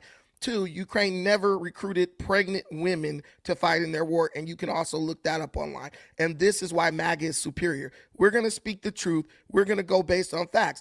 Everyone else, for some reason, needs to lie to try to provoke an emotional response, and we just ain't going to do that. You have the floor. Yeah, well, you're projecting, right? And for you to take I'm projecting. I didn't tell the lies. Oh, okay, you are projecting, right? So, yeah, you can fact check what I'm saying. So I'm speaking the truth. And like I said, listening is an art. I said, why don't you volunteer before? You don't need a draft because you're MAGA. You're making America great again, which is totally not the reality that's going on. America is losing the war, right? And they're begging other nations to help them open up the Strait of Hormuz, right? And it's not going to work. So why don't you man up, right? And volunteer to be on the front lines on the mountains of Iran and stop making excuses, sir. Okay. So did Ukraine draft pregnant women? Based on available reports, Ukraine has not implemented a policy to forcibly draft pregnant women into the military. While Ukrainian women, including those with medical training, are required to register for military service, pregnant women and mothers are generally excluded from mobilization and have the right to discharge. So even if they're in the military and get pregnant, they have the right to discharge. But if they're pregnant, they're not even considered for military service. That's the first lie. Second lie is the military, United States military, considering a draft? No, the United States is not actively considering a military draft, and there's no active legislation to reinstate one. The U.S. has operated within an all-volunteer military force since 1973, while registration with the selective service system remains mandatory for men aged 18 through 25. This is merely a contingency plan. So those are two lies that you told, but I'll forgive that. Christ told us we have to forgive, and I forgive you. Okay, my question is your motives. My question is your motives. Sir, I don't even know why you brought up Christ. I mean, I'll just forgive you because, we all grew up in the church. So that's one of the things that's I took right. away You from grew it. up. Okay, you grew up, right? But we you also grew up to the not lie. We also grew up to not lie. Okay, well, you grew up in the church, right? Mm-hmm. So what does that mean, sir? You grew up in a cult. Okay. So what does that mean? Yeah, what does that mean? That means most black people grew up in a cult because most black people grew up in the church. Okay, most black people grew up in the church. What does that mean, sir? That means that even though we grew up in a cult, there were some things that were beneficial to us, like not lying. Okay, so if I'm lying, right? You lied. I did not lie, sir. What did I lie about? You said Ukraine was recruiting pregnant women. I said Ukraine was recruiting pregnant women. Pregnant women, pregnant women were in their military, dying on the front lines. That you, a man, right? You should be volunteering for the front lines since Ukraine? Since you promote volunteering for the front lines in Ukraine. No, I didn't say Ukraine, sir. I said since you are MAGA. Right. Stop lying on me now.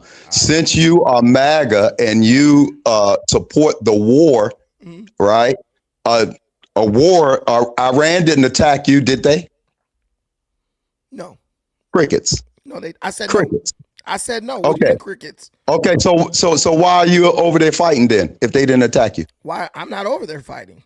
But you supported, sir. You said you supported. You gave a long monologue about you supporting it. You're saying why is America fighting? Well, no, you said you support all of this stuff, right? I support. So why do you support? I support the president. you support the war, and you know that they I do. were not. So Yeah. So why you support it? You keep telling me what I support, and I'm saying, yeah, you just keep repeating it. No, I said, why did you support it, sir? You're not answering. I support the war because I know history. I was alive during a lot of the history, and Iran has always taken a hostile position to America. They've killed U.S. troops. They've killed innocent Americans. They fund Hamas, who kidnapped like 40-something Americans just 2 years ago and held them hostage for like almost a year.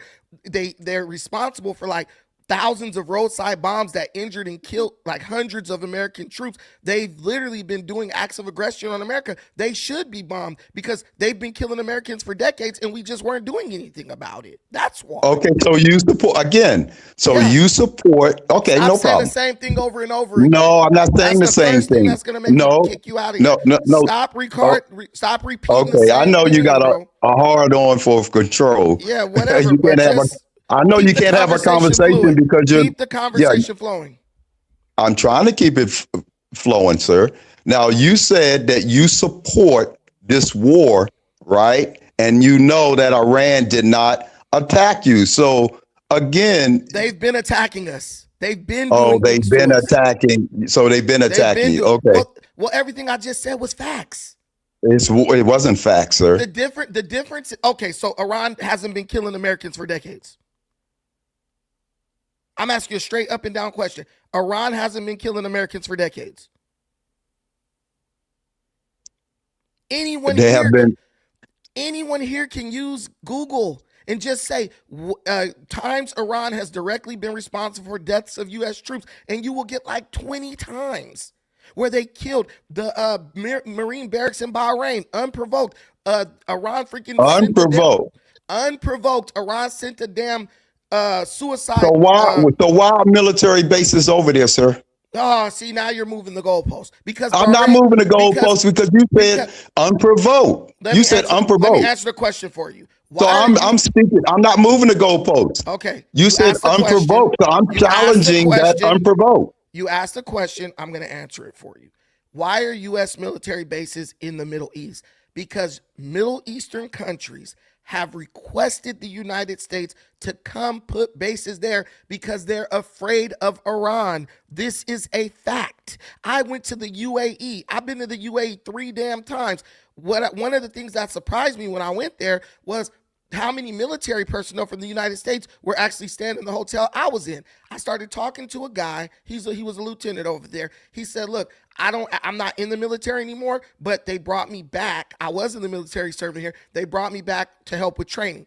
I said, well, why are we here? He said, because these countries fear attack from Iran because Iran is a hostile regime to these people, primarily based on the fact that they worship 2 different styles of Islam. So these guys use the United States as kind of like a safety net, like to deter Iran from attacking them.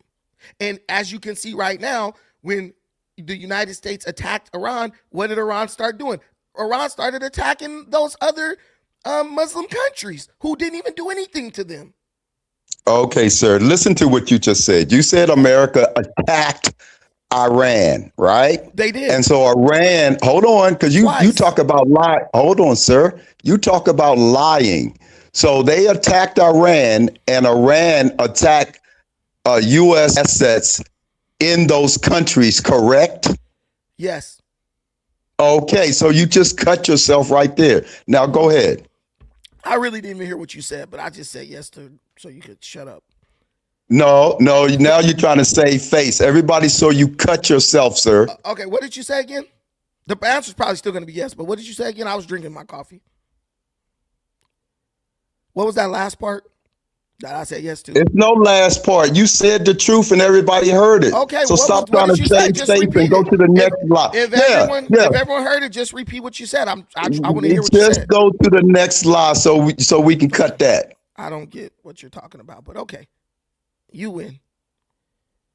Iran is still getting their ass whooped, whether you like it or not. How are they getting their behinds whooped when America is begging other countries to help them, sir? And other countries are telling them, Okay, but you keep cutting me off when you get I'm cut. answering your question. You've asked the same question 3 freaking times, so I'm answering. I'm not asking a question. I was talking and you interrupted me. Did you? Yeah, you interrupted me. I know you're trying to overtalk me now because you're losing. I really didn't. I didn't really hear you. But here's the thing. Did you watch the video where Trump literally was like, "We don't need anyone's help"? He said, "I'm doing that to test them to see if they actually will help." Why would let me ask you a question. Trump requested the UK to send 2 broke down aircraft carriers over to the Persian Gulf, right? UK's Navy is garbage right now.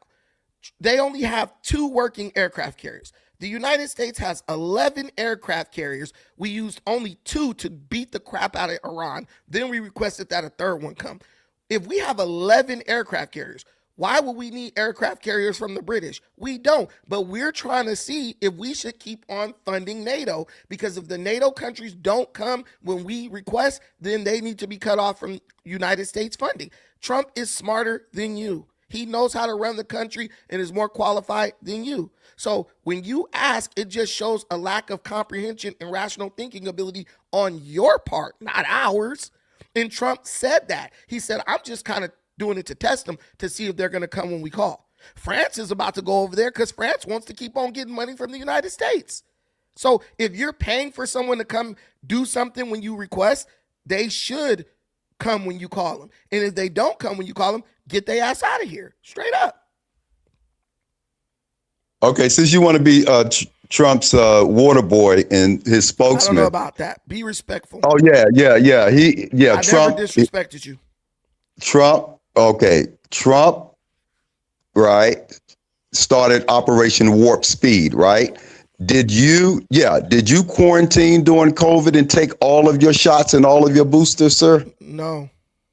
Why not? Because Trump said that if we wanted to do that, we could. If we didn't want But to, why didn't you take all your shots and boosters? Because Trump said if we wanted to do it, we could. If we didn't So want why to, didn't you want to? I'm going to say it one more time. I'm going to answer your question one more time. Because unlike Biden, who tried to threaten to have people fired from their jobs if they didn't take the jab, Trump gave American people the choice. If they wanted it, they could. If they didn't want to, they didn't have to. That I answer your question. Don't ask that question again. Or you're okay, since you mentioned church, are you a Christian? Man, I'm not about to do this with you. Go. Oh, I know, because Christians are ashamed of Christ. Are you a Christian, sir? Who's ashamed of Christ? I'm not a Christian. Oh, so I'm about to say, because I know you went there with the church thing. Let's stick to the topic. I was raised in the church. Yeah. Okay, you were brainwashed. I get it. Now. That's okay. What's wrong with that? Yeah. What's wrong with What's that? wrong with being brainwashed? I feel like what I learned in church was valuable. Oh my goodness! I feel like a lot of these YNs need church, because a lot of people just don't know how to act. Like you an old man up here lying. Like, you need to go sit in the front row. Now, first of all, I'm not lying, sir, and you several old times. And you're old too, sir. Yeah, you're not a youngin. I'm 40. Yeah, you're but old. I ain't up here lying. Yeah, but you're old too, so you're not a youngin. But Yeah, I'm not up here so lying. don't go there. When I got this gray in my, you know what this gray in my beard say right here? This gray say wisdom. Somebody who got wisdom, no, ain't How no you gonna have wisdom? How you gonna have wisdom and you MAGA? Do you think America is going to be great again? And what does that mean, great? I've already explained that millions of times. Black people are a part of America. There are several times when Black America was great. In America, period. I think America was great when white people picked up guns to fight for Black people to be free from slavery. I think America was great when white folks gave their life and Black and white folks joined each other to fight against slavery and oppression.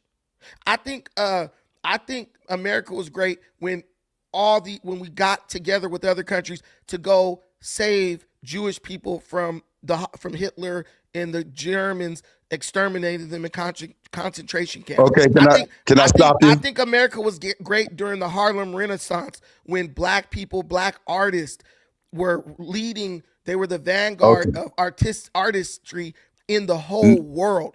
I think America was great when Jesse Owens went to Germany and whooped the ass of Germans in the Olympics. America was great. Are you saying that America wasn't great at those times? Okay, what I'm saying is I got I'm to asking you a very just a lot. simple question. You said when It's was a lot, America? You sir. said when was Sir, America the great? short answer. You The said short when was answer, America great? sir. I Let gave me you several. answer it. It's Let a me yes or no answer it. question. Let me answer. The short answer is no. And you said something about black people. Wow. You won't. I know So you. you're You triggered. anti-black. So you're anti-black. I said no. So let me finish. So now you said something about America freeing people, right? In 1965, Martin Luther King said that black people were not free. Therefore, they had the freedom marches, freedom rides, freedom this, freedom that, America fighting was for great then freedom. too. America was Hold great too. on, sir. Was Martin Luther King lying in 1965 when he said black people were not free? Was he lying? Yeah, he was. Right. He You was. sound like, you sound like the movie Django. You sound like Steven on Django, sir. We're gonna stop with the Straight insults. like We're gonna that. stop Yeah, with the yeah. insults. We're not gonna No, it's not insult. an insult. It's not an insult. It's We're not gonna insult each other. sir, If you can't sir. have a conversation without I insults, can I have can a take you down. conversation. So why are you I can calling me? have a Why are you calling me Steven on Django? Because my opinion doesn't agree because with yours. I'm not insulting you, sir. You are Steven on insulting me. You are so insulting that me. guy was it. You're So calling you me a didn't like coon. that character? You're calling me a coon. So does America got coons? But I'm not one of them. And What I didn't is a call you coon, that. sir? I didn't call What you is a that. coon, sir? I'm not What doing is a this with coon? you. I'm not doing What this is a with you. coon, sir? You said better you're move not on. one of what? You ask it again, you're gone. I know, because you're emotional right now. Go ahead, ask it. You're gonna be gone. Okay. What is a coon, sir? Did not. All right. Have a nice day, man. Yeah, I know. Yeah. So that's what you're dealing with. And when you listen to me have that conversation does nothing for me. But just think, do you think that type of ignorance at an old age is conducive for moving forward? Like, let's be real, y'all. Do you really think that this guy's mental state is one that is conducive to forward progress? This guy said that black people just making so many accomplishments. George Washington Carver, Frederick Douglass, Booker T. Washington, Marcus Garvey, Martin Delaney, Powell, Malcolm X. When was America ever great? If America was never great, why the hell do we have all these damn black movies about times America was great? Tuskegee Airmen, Buffalo Soldiers. And what you'll understand is the more you talk to these people, they are everything they accuse you of being. Because they're so angry at whatever. I don't know if it's just the outcome of their life. They're so angry at the outcome of their life that they want to hate everything and everybody. And I ain't about hating nobody. I'm not about hating nobody. That guy's over here trying to be mad about some shit that never even happened to him. And he wants me to be mad. He should be my OG, like, bro, get out here and get your bread up. Don't worry about this stupid stuff. Be focused. He can't even do that because he's coming trying to be gatekeeper. I didn't live my whole life working up under the white man and getting paid and getting money and retiring from the white job with my white boss. But I don't want you to do that. You got to hate the white man and be broke. But if I say, hey, brother, can I get 20 bucks? I ain't giving you nothing. It's all a setup, y'all. It's all a setup. But, the Bible says that the Spirit bears witness, right? Those people who have a mindset akin to mine and understand that my intentions are pure, guess what? They'll be here. Those who don't, those who want to play this game, I don't know what this is. Is it musical chairs or what, where you jump from one point to another one to make an excuse for not moving forward? That's fine. But what I do know is this. The Cuban people are working with Trump and they about to get something. The Iranian people are working with Trump and they about to get something. The Venezuelan people are working with Trump and they're about to get something.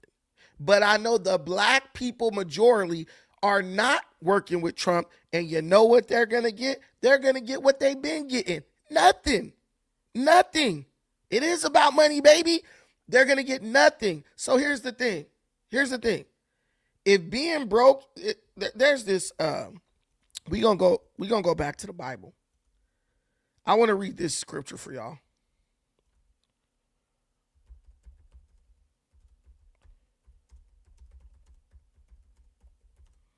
Okay.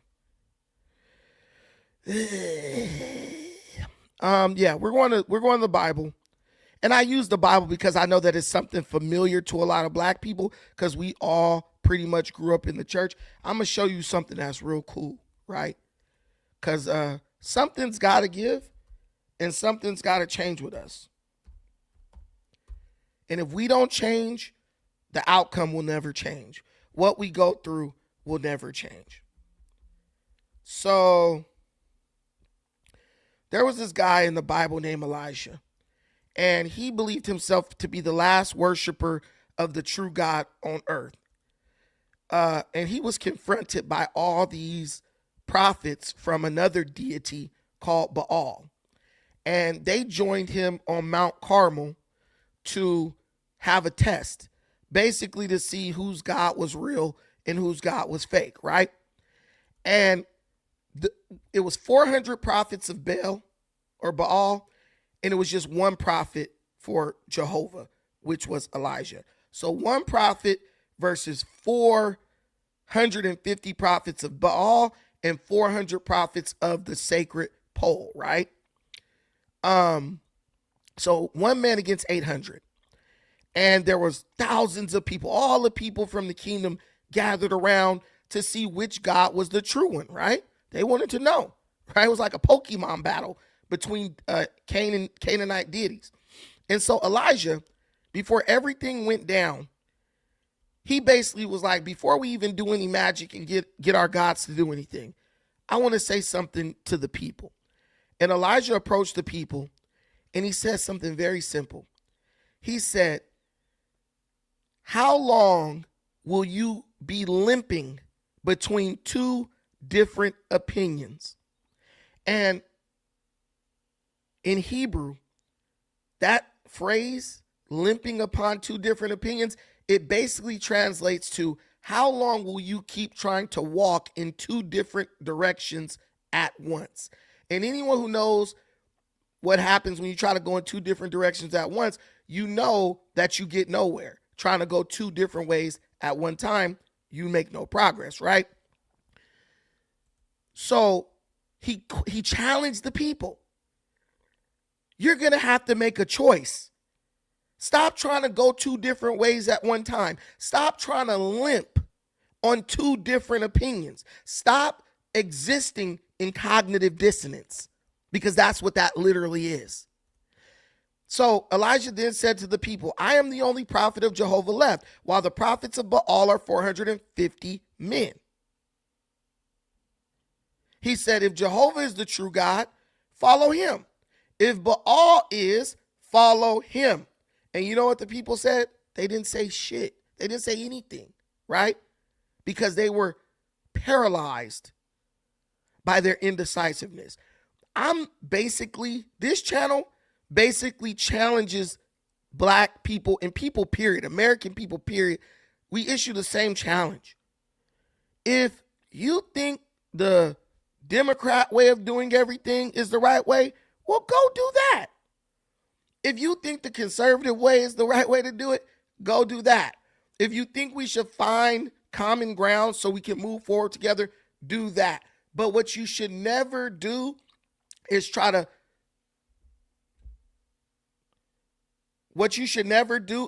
drag people into a dead-end path, right?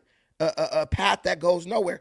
And that's what people like Michael are doing. Michael is, he been voting for Democrats since he was young, 18, right?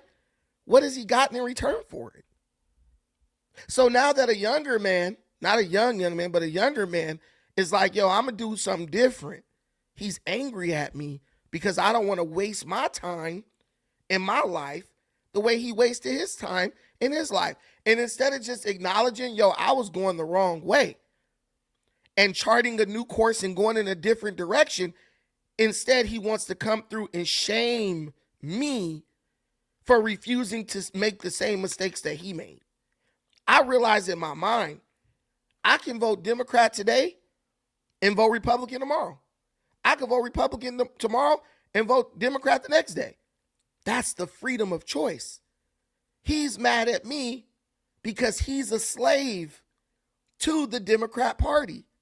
So instead of challenging the Democrat Party and saying, well, you haven't given me anything, why should I keep supporting you? Right? Instead of doing that, he's like, nah, I have to go and shame other black people for not making the same mistake as me. And it's not going to work. I'm strong in the mind here. What other people think does not control what I do. What other people say does not control what I do. I have my own mind to make my own decisions. But the beauty is, I'm not going to shame you for what you do. What you do is what you want to do. That's true freedom. But sometimes the chains are self-imposed. Sometimes the slavery is self-imposed. That's mental slavery. The slavery that you imprison yourself in. That's real. And if you haven't gotten to that point yet, you need to go back and study and relearn the lessons that your ancestors taught you. You need to unlearn what the Democrat propagandists have taught you, and you need to relearn what your ancestors taught you. Because as far as my ancestors, they told me to go to somebody who giving me something, offering me something. Right? They told me to go and support what's in my own best interest. And democratic socialism, voting for someone who's going to tax me to hell, is not in my own best interest. You see what's happening in Chicago. Michael see it too. You see what's happening in New York. Michael sees it too. You see what's happening in Seattle. You see what's happening in Virginia. Michael sees it too. But he's so far gone mentally. He's so imprisoned in this Democrat plantation. He can't even understand. He's literally trying to sell that poison to the younger generation. I pray that I never get to the point where I'm that damn stupid. I pray. And he came up here, and I appreciate him coming up, but like the way he was like engaging, he wants to be disrespectful. He drones on.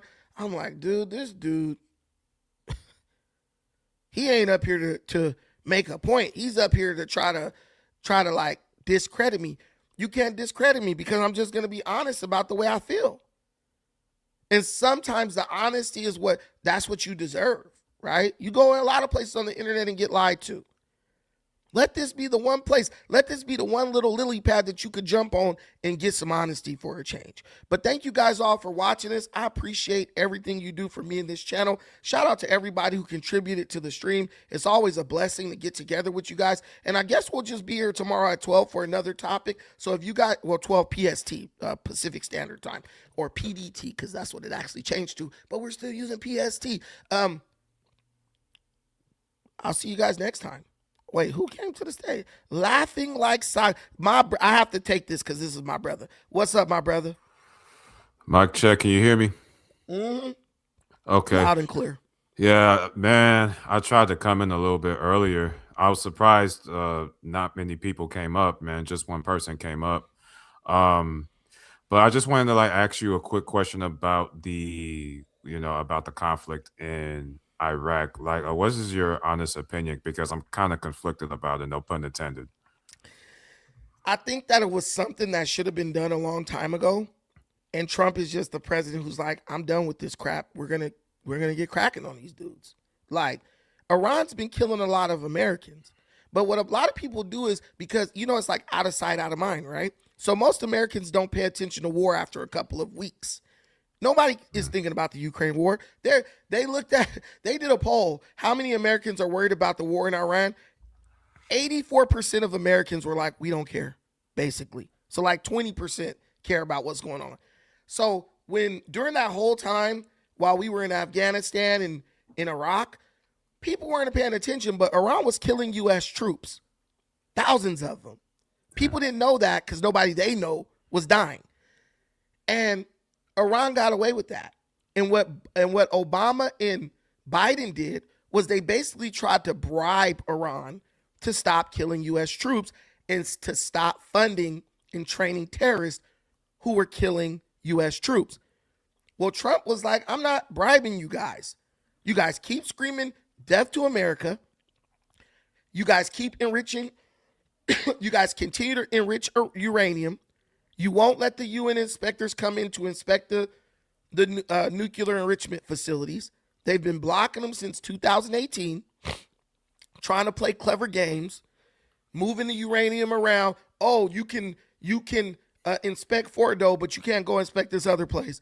You can inspect this place, but you can't go and inspect this. Playing games, basically trying to buy time so that they can develop a nuclear weapon. Excuse me. But Trump saw right through it, as does anyone who was paying attention to the situation. Keep coming to the table for quote unquote peace talks, but then pretend to be offended by something that's said by some government official who no one knows. Walk away from the table, go home and keep on enriching uranium. Oh yeah, we'll talk with you again in a year or 6 months. Trump was like, I'm not playing these games with you guys. And guess what? Trump had enough. You know, Israel was like, yo, this dude got this or that. Trump was like, yo, let's go in, let's handle it. Now, people say we're fighting this war for Israel. Listen, once Americans die, that's America's problem. Yeah. I don't think anybody should get away with killing Americans. And that's what people want Trump to do. They want, like, because they don't like the optics of it, it's like, yeah, just let them kill Americans, not realizing that when you allow a country to kill Americans and nothing happens, that emboldens them to kill more Americans. Why do you think Iran was cool with Hamas kidnapping all those like 46 Americans? They like, man, we've been killing them. They ain't gonna do shit. Well, Trump did something, and I'm here for it. I support it. I don't really care what people think, because I know most people don't think, and most people don't even have enough information about the history to really formulate a legitimate opinion on it. Yeah, I hear you. You know, and you know, even after this, I'm still gonna read, you know, a lot more on it. I'm always reading on stuff. I do lean a certain way, but at the same time, I try to be as nuanced as possible. You know, I don't want to be impulsive and just make assumptions, because, you know, at first glance, I was like, man, you know, I think Trump was like jumping the gun, but from, you know, what you're telling me, it seems like we are well within the right. And like you said, like, you know, something should have been done about the Iranians for quite some time. And to add to what you're saying, and this is a fact, that the regime, the former the guy that they killed in Iran, who was at the top of the regime, he was in power for quite some time, and damn near most Iranians hated him. So it seemed like when Trump took him out, they actually did them a solid, you know. But a lot of people, they're trying to make it seem like just, protecting Israel, which may be part of it. But to be honest with you, these guys, I mean, they're not really gonna stop until they pretty much get like the entire world. You know, people would complain about the American empire and things of that nature, but you gotta understand something. A lot of these other countries and, you know, powers, they are like even worse.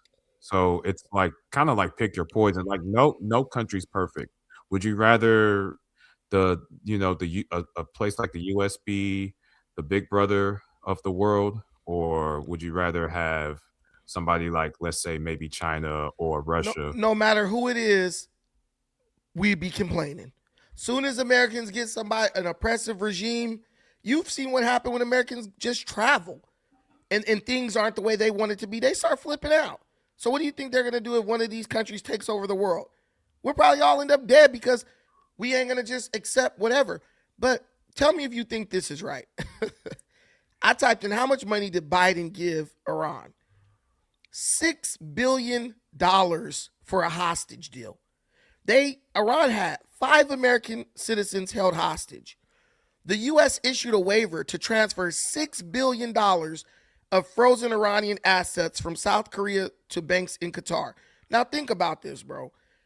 These dudes are kidnapping Americans and holding them hostage to get money, which, to be honest, it is their money, but the United States freezes it because they're using it to sponsor terrorism, right?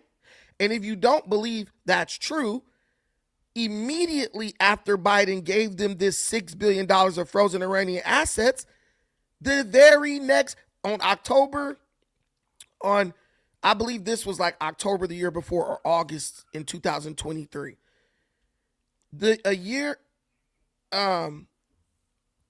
Right after he gave them the money, right? I think it was August or July. Right after he gave them the money, 3 months later, they freaking sponsored Hamas for the terrorist attack on October 7th in Israel, where they kidnapped 46 more American hostages.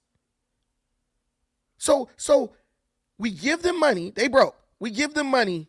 Immediately, they start funding Hamas to launch another terrorist attack on Israel, which actually ended up with them taking 46 American hostages.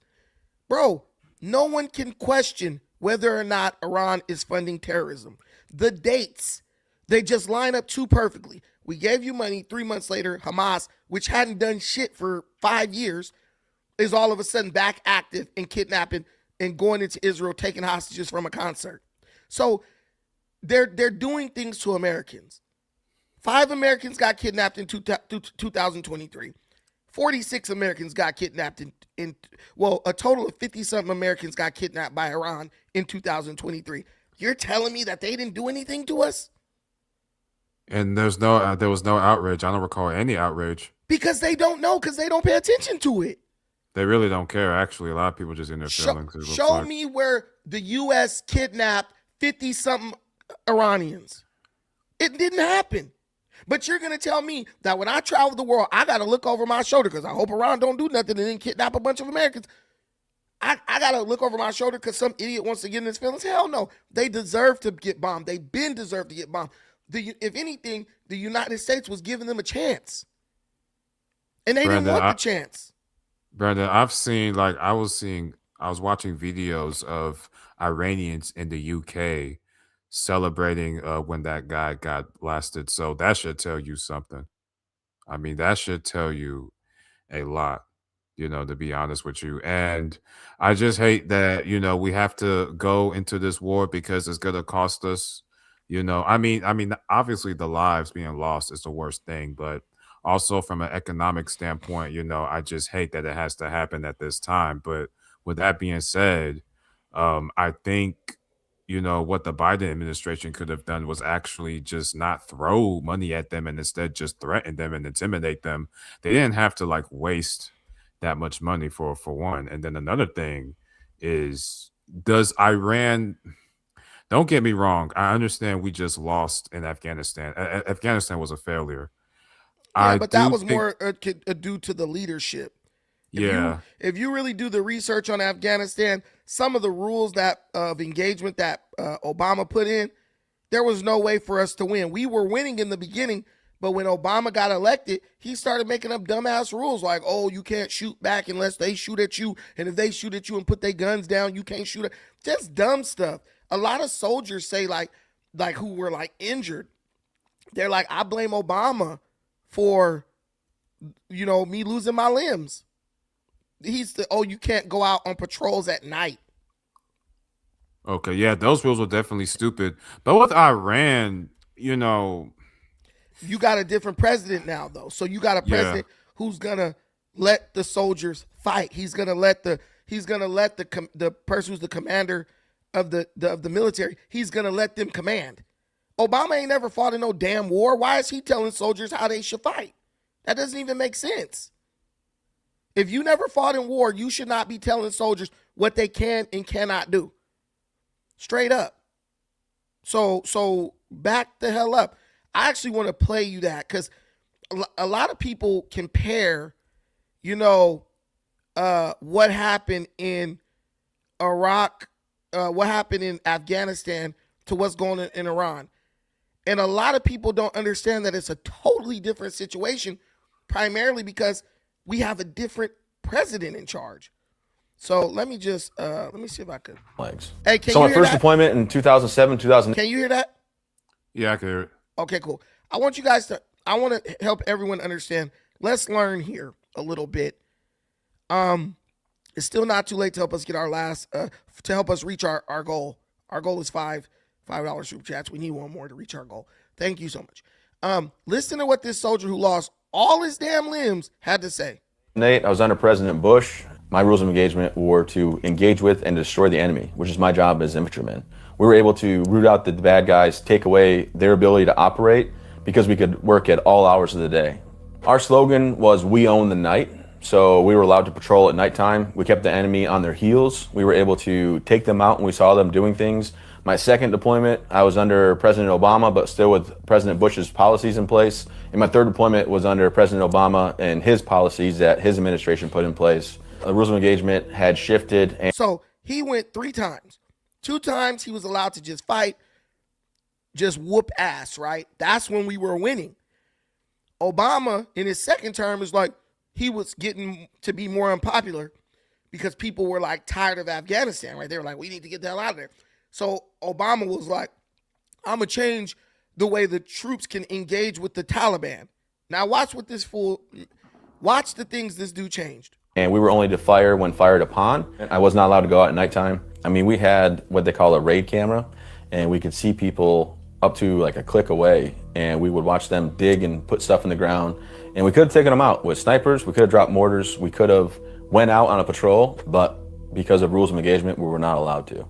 So some things that were non-negotiable is if we saw an enemy combatant that we felt was a threat and they had an AK-47, if they did not point it and shoot it at us, we could not shoot them. So I'll give you, for instance, we'd get pop shots taken at us, we would go to shoot back, we would call in the Kiowa helicopters, and when the Kiowas would come in on station, because the enemy was so far away, they would see the enemy, they'd see the AK-47 and RPGs by their feet, but they weren't holding it anymore, and now they were no longer considered a combatant. And as soon as the Kiowas would get pulled off station, they'd pick their rifles back up and shoot us, or shoot at us. And the thing was, whenever they took pop shots at us, we couldn't just run at them because it was such a heavily mined area that we had to have one person in front of us with a minesweeper, and they would sweep the ground back and forth super slow, and if anything alarmed us, we'd have to all take a knee, they'd mark it with shaving cream or something, and we'd have to go around it. So it would take us hours and hours and hours to go a mile or two. I'm not saying we could avoid everything, but we weren't allowed to do the things that we were trained to do, and we had a lot of casualties. Okay, so when you talk about Afghanistan, and that's why nuance is so important, we never had a chance to win after Obama's second term because someone shoots at you and then you call in the helicopter to go take them out. But because they've sat the weapon on the ground, based on Obama's rules of engagement, you can no longer fire on these people. So then the helicopter leaves. Okay, they're not considered a threat. Let's leave. Helicopter leaves. They just basically shooting at you. Like they shoot at you until the helicopter comes, put the shit on the ground. Then when the helicopter leaves, start shooting at you again. Then also, you couldn't go out of the base at night, right? You couldn't go out the base at night. So the whole night while you're in the base, and this kind of shows you how soldiers have to follow orders, whether or not the orders make sense to them. That's a soldier's job, because you know those soldiers wanted to go out and kick those Taliban's ass, but they couldn't. They had to follow orders. So you're in your base, you're safe. All night long, you sit and watch as Taliban plant mines all in front of your base. They just out there planting mines everywhere. So when you leave the base, you got to worry about stepping on a mine or your vehicle hitting a mine. And that's why we have so many people in Afghanistan coming back with legs missing, arms missing, all that stuff. Obama made a bunch of rules that literally gave the Taliban a strategic advantage over our military. Trump ain't going to do that. Trump ain't going to do that. You could say all the insults you want, but when you tie the hands of our military, I don't count those as losses, because the president is basically tying one hand behind, making them tie one hand behind their back. Yeah, I definitely hear you, man. I really understand where you're coming from, you know, because when you look at some of these countries, like they don't even have the the same type of tech.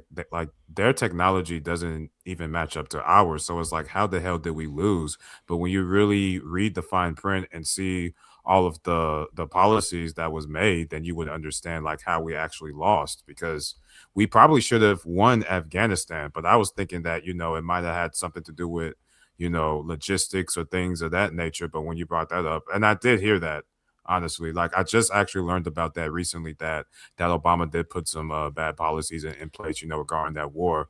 And with that being said, I will say this though, this is why I don't even like, you know, the war thing, because it's like, depending on who you're going to war with and the situation, some wars are actually just going to spill over, you know, into the next admin. And we're you trying to know, prevent these that from things, happening by getting it yeah. done now. And what Trump is showing is that a lot of this stuff that they dragged out for decades could have been totally done in a couple of weeks, right? They Right. just drag it out to keep it. So somebody here said the fact that Brandon is unable to disagree with anything Republicans do is the problem. That's not the problem, because there's plenty of things I disagree with what Republicans do. You don't watch this channel, so you wouldn't even be here long enough to know. I don't agree with what Trump is doing with Palantir. I don't think Palantir should be allowed to build dossiers of American citizens' information. You want to criticize Trump? Criticize him about Palantir. But you don't, because you criticize whatever Democrats tell you to criticize. That's my issue. That's my issue. You criticize things that shouldn't even be criticized because you're just an attack dog for the Democrat Party to do whatever they say. You don't even care about Palantir, which is actually the biggest threat coming from the Trump regime or administration. Freudian slip? No, I'm just kidding. But from the Trump administration. That's where the fight is as an American. No, do not let Palantir surveil American citizens. Do not let Palantir build data dossiers of American citizens. Do not let these people collect our information without our permission. If you're fighting that, I agree with you. Let's go at them. But I can't even get 5 of y'all to go to combat that, because the Democrats told you. You said what? That sounds like the Patriot Act right there. Patriot 2.0. Act, right? 100%, 100%. One thing I do appreciate about the Palantir, I ain't gonna lie about this. I was just out the country, right? So they let us in off the plane, and you know you go to the passport control where they check your passport to make sure you're a citizen. Palantir is already at the point where they can just see your face and they know you're an American citizen. Because when I walked through, it just like caught my face and it just turned green and let me in. I didn't have to talk to nobody or do nothing. So that was kind of cool, but it's also kind of scary. Facial recognition technology. So don't tell me what I do and don't agree with. You just ain't even paying attention to the shit that I'm paying attention to that I actually don't agree with. I agree with Biden on the CHIPS Act. He's a Democrat. I agree with that. I've just donated money to my friend who's a Democrat running for office in Long Beach. The reality is I am more complicated than you. You're taking orders. The Democrats are telling you what you need to disagree with. So you don't think as to whether it's good or bad for you. The Democrats said, I got to hate Trump, so I'm going to hate him. Me, I'm like, this doesn't bother me. That doesn't bother me. That bothers me. I don't like that. Trump needs to stop. There's plenty of Republicans I don't like. I don't like freaking, what's that bastard's name? I don't like Rand Paul. I like his dad a lot, but I think he's an asshole. I think Rand Paul is just an opportunist. He's a survivalist. He's a doctor that doesn't practice medicine because he's fallen in love with this idea of being a representative. I don't like Massey. There's a lot of people I don't like. I used to hate John Fetterman. Now I like him. He's a Democrat. See, I have the freedom to change my mind while you want to still be in psychological mental slavery. Think for yourself and get the information. Your ancestors died so you could read. Go use that gift. Don't just let the Democrats tell you. And the worst part about us is we're not even getting a lot of this information from like Democrat Party members. We're getting a lot of this information from people on TikTok. Yeah. I would totally vote for Marco Rubio in 2028. I think what's his face should step down. What's his name? JD Vance. I think he should let Rubio run. But I'm just telling you, just if you're gonna disagree on disagree based on information that you learned yourself. Don't let some idiot on TikTok brainwash you with propaganda and it got you out here looking stupid. You want to know what the biggest threat to Americans is right now from Trump administration? Palantir. I don't like that. They'll make an argument. It helps us combat terrorists and all that stuff. But I don't like anything where you have a license to surveil the American people without our permission. Fight Trump on that, and I'll be with you. You want to go march in the street on that? Let's go. I'll do it. But don't tell me that I got to agree to not beat down Iran when they've been hurting American citizens for decades. I ain't looking over my damn shoulder when I travel because y'all want to let a damn terrorist regime get a nuclear weapon. Yeah, because that's what go ahead. Oh, my fault. Yeah, my bad. But yeah, I mean, but at this point, it's like I'm just numb to everything. And listen, I got my criticisms about Trump, when it comes to just being like impulsive. I do feel like he could kind of like try to be, a little bit more savvy. That's just one opinion about him that won't change. However, I do hate the fact that everybody is acting so brand new about wars. Like, I'm trying to remember I've been alive for 36 years. I'm trying to remember the last administration that had absolutely no involvement in wars whatsoever. They either started a new war or they either, agitated something that was already going on. Either or. So it's like, they'll try to make it seem as if, the last administration or the administration before was like way better. And it's like, when have we ever had an administration that didn't have any craziness going on? But it seems like people, they just want to kind of like pick and choose about what they want to be outraged instead of just being consistent about every single issue. Like, for example, okay, they seem to care about this particular war, but when Americans were getting bombed, in Iran, or when the Iranians were doing messed up things to innocent people, especially to their own people, nobody was saying anything. And those same people would probably actually, egg on certain administrations to actually do something about it, about certain things. So no, I agree with you 100%. Let me get this super chat. Buddy Yeti, Biden administration was also lining their own pockets with deals with CCP officials operating from our own soil. 100%. 100%, bro. They were in bed with all types of bad actors around the world. And that's why they didn't want to bomb Iran. The CCP was bribing Biden to not go in on Iran. Hillary Clinton said if she was elected, the first thing she would do is bomb Iran. So I just want you guys to understand, Iran been on the shit list. They've been lined up to get fucked up. But China was bribing them, certain officials, to like stay off of them. And the whole time we were staying off of them, they was building nuclear. They were trying to enrich uranium to build a nuclear weapon. Understand it's deeper. But somebody said, do I like what happened to the girls' school? Of course I don't like that. Who would like to see a girls' school get bombed? It's a big loss of life of children. They're innocent. They didn't decide to be in this situation. We did. You know what I'm saying? That's our fault. They said likely by U.S. forces, but I saw something about Iranian missiles actually hit. I think like going haywire. Well, the preliminary investigations, the preliminary investigations are pointing to the fact that it was our fault. It was a Tomahawk. No one else uses Tomahawks. Trump lied. Oh, other nations have Tomahawks. He straight lied. Other nations don't have Tomahawks. No one else uses that shit, especially since we were trying to say it was their own missile that flipped back and hit the school. It was us. We hit them by accident. We had bad intel. On top of that, where I would say Iran is at fault is why was the school located 100 yards from an Islamic Revolutionary Guard Corps naval base, which was firing missiles at America? That's the issue I have with Iran. Why are you putting girls' schools by naval bases that are actively firing missiles? So they're basically sacrificing their own people, really. Yeah, they're hoping you won't attack that base because there's a girls' school there. So I think both countries are at fault because why are you using your people as a human shield?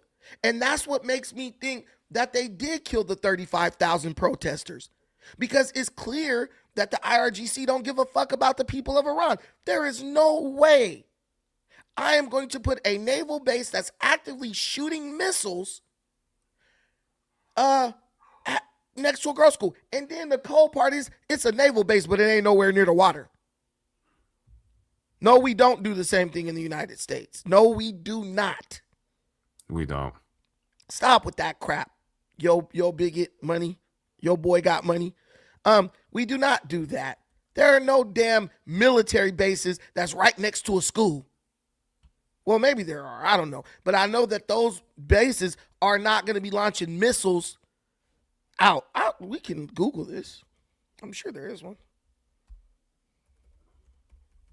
But the people who got TDS, they're going to look at, if Trump wasn't doing anything about this, and they would be like, oh, well, Trump's not doing anything about it. He should do something. And if he does something, then it's like, and I hate to say it, but Americans are spoiled, honestly. Like, Americans over here, honestly, the worst stuff we're going to see over here, don't get me wrong, the economy is already not that great, but the worst we're going to see is like high gas prices and just more tech jobs, shed, which happens all the time.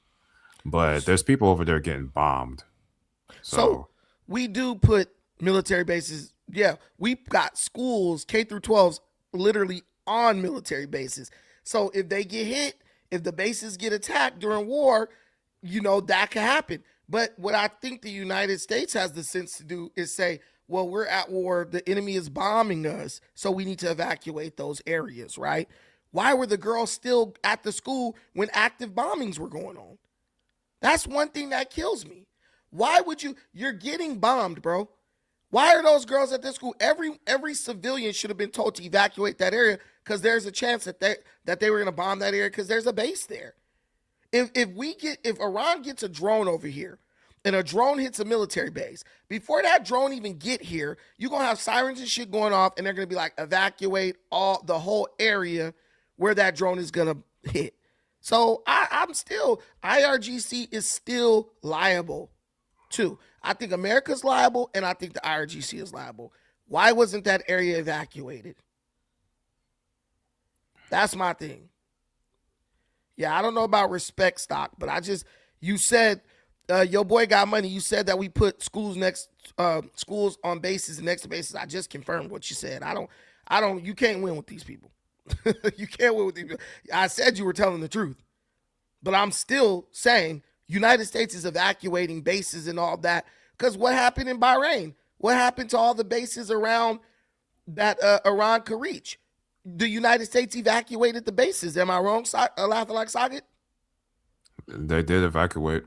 They evacuated the bases. Hey, they can reach us, evacuate those bases. I don't understand why they didn't evacuate that whole area.